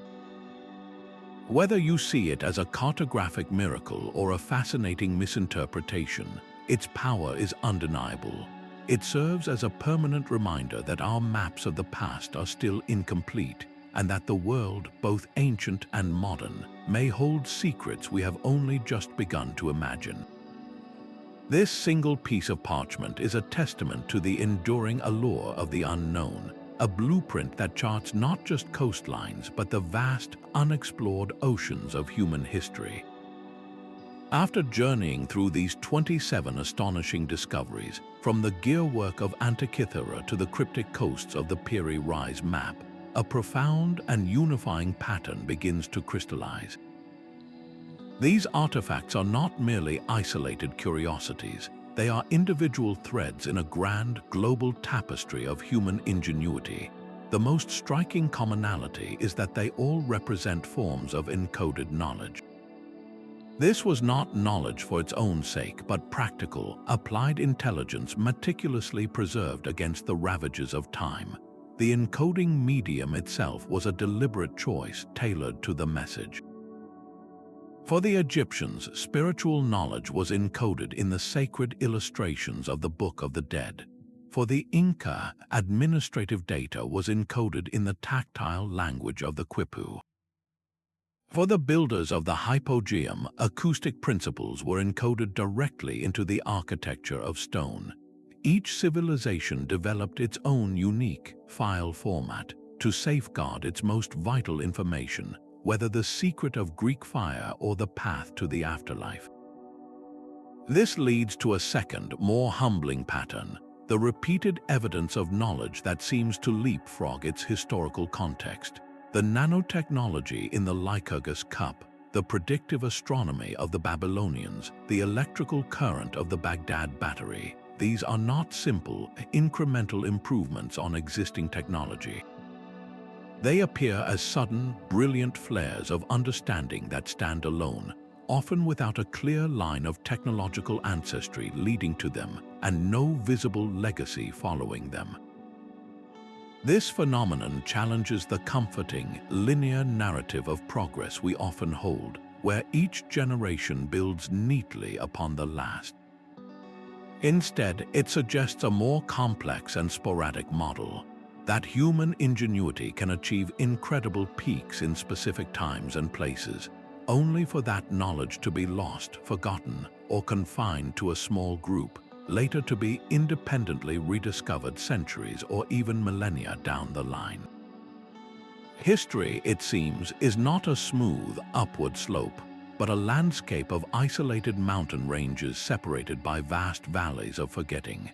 Underpinning all of these achievements is a third, fundamental pattern, a deep and sophisticated integration of disciplines that our modern world often keeps separate. The Cahokians did not distinguish between civil engineering and celestial worship. Their mound was both a feat of soil mechanics and a sacred calendar.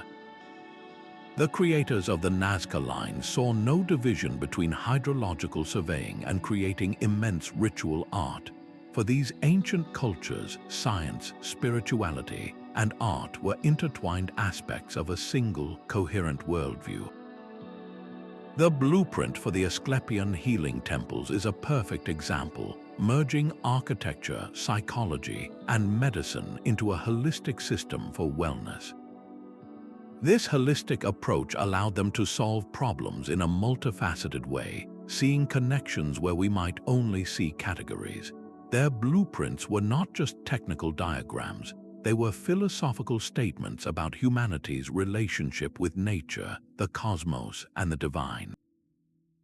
Ultimately, these recurring themes of encoded knowledge, lost peaks of technology, and interdisciplinary thinking force a critical reflection on our own era. We live in a time of unprecedented information storage, with digital data that can be replicated and transmitted across the globe in seconds. Yet, this very ease creates a new kind of fragility. Our knowledge is stored on formats that become obsolete within decades, dependent on a vast and vulnerable technological infrastructure. The clay tablet of a Babylonian astronomer has survived for over 2,000 years. Will a modern hard drive last even 1 century? The ancient blueprints remind us that the longevity of knowledge depends not just on the medium, but on the resilience of the society that preserves it and the clarity with which the knowledge is passed down. They pose a poignant question. In our rush toward the future, what essential wisdom are we failing to encode in a lasting way? What blueprints are we creating today that might one day seem as mysterious and advanced to future generations as the Antikythera Mechanism does to us? The true lesson of these 27 mysteries may be a warning about the impermanence of civilization itself, and a call to safeguard our collective understanding with the same determination and ingenuity displayed by our ancestors. From the intricate gears of a 2,000-year-old computer to the silent, sprawling maps etched into desert plains, the journey we have taken through these 27 blueprints reveals something far greater than a collection of isolated marvels. It uncovers a profound and universal truth about the human spirit, an unyielding drive to understand the world and leave a mark upon it. Our ancestors were not primitive people stumbling toward the light of modernity. They were brilliant, resourceful, and deeply curious problem solvers. They looked at the stars and saw not just gods, but a clockwork of mathematical precision. They faced the challenge of moving an 80-ton stone and devised a method to make it walk. They sought to heal the sick and designed entire environments as medicine for the soul.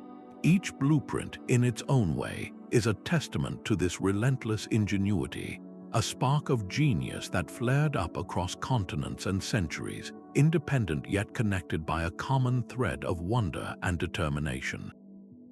Yet, this incredible legacy also carries a sobering, almost haunting lesson about the fragility of knowledge itself.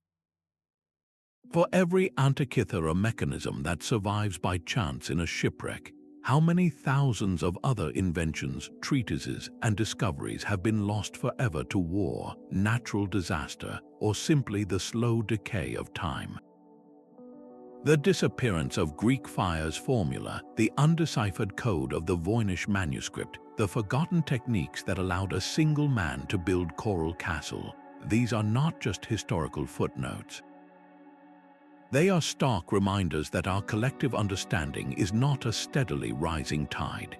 It is more like a library that is constantly being written and rewritten, where entire wings can be lost to fire while others are preserved by sheer luck. Civilizations rise and fall, and with them, the hard-won knowledge they accumulated can vanish, leaving behind only tantalizing fragments for future generations to puzzle over. The true enigma is not necessarily how these blueprints were created, but why such sophisticated understanding so often failed to be passed down, forcing humanity to rediscover principles that had already been mastered long before. This reflection on the impermanence of past achievements naturally turns our gaze toward the present and the future. It prompts us to ask a crucial question about our own era. What blueprints are we creating today that will baffle or inspire those who come after us? Consider the digital world we are building. We are encoding vast amounts of our knowledge in formats that are incredibly powerful yet alarmingly ephemeral. Ancient clay tablets can be read thousands of years later with the naked eye, but a modern hard drive or a cloud server requires a specific, complex technological ecosystem to decode. If that chain of understanding were ever broken, our entire digital civilization could become as mysterious and inaccessible as the knotted strings of an Inca quipu. Are we building a legacy that is durable, or are we constructing a magnificent, intricate castle made of digital sand? The blueprints we leave behind, whether for artificial intelligence, genetic engineering, or our efforts to combat climate change, will tell future archaeologists not just about our technology, but about our priorities, our values, and our own understanding of the world. This journey through the whispers of the past is not meant to leave us feeling small, but to inspire a profound sense of connection and responsibility. These ancient creators were people just like us, facing their own unique challenges with the tools and knowledge they had available. Their stories remind us that human potential is timeless. The past is not a dead, static thing to be studied from a distance. It is a vibrant, ongoing conversation. Every time a researcher uses a new technology to peer inside a corroded lump of bronze or scan a desert from space, they are answering a question posed centuries or millennia ago. The conversation continues with you. I am genuinely curious to know which of these 27 mysteries resonated most deeply with you. Was it the stark, solitary genius behind Coral Castle, or the collective, coordinated effort that made the Moai statues walk? Share your thoughts in the comments below. Let's keep the discussion alive. If this exploration into history's greatest enigmas has captivated your imagination, please consider subscribing to the channel. There are countless more whispers from the past waiting to be heard, and together we can listen. The search for understanding is a journey without a final destination, and your curiosity is the fuel that drives it forward. If these glimpses into the minds of our ancestors have sparked a desire to see more, you are not alone. The incredible institutions that act as guardians for these artifacts have done remarkable work in bringing their collections to the public, even from afar. A great next step is to explore the digital archives of museums like the British Museum in London or the Smithsonian Institution in Washington, D.C. Their online portals allow you to zoom in on high-resolution images of the Antikythera Mechanism fragments, examine detailed photographs of the Lycurgus Cup, or virtually tour exhibitions on ancient civilizations.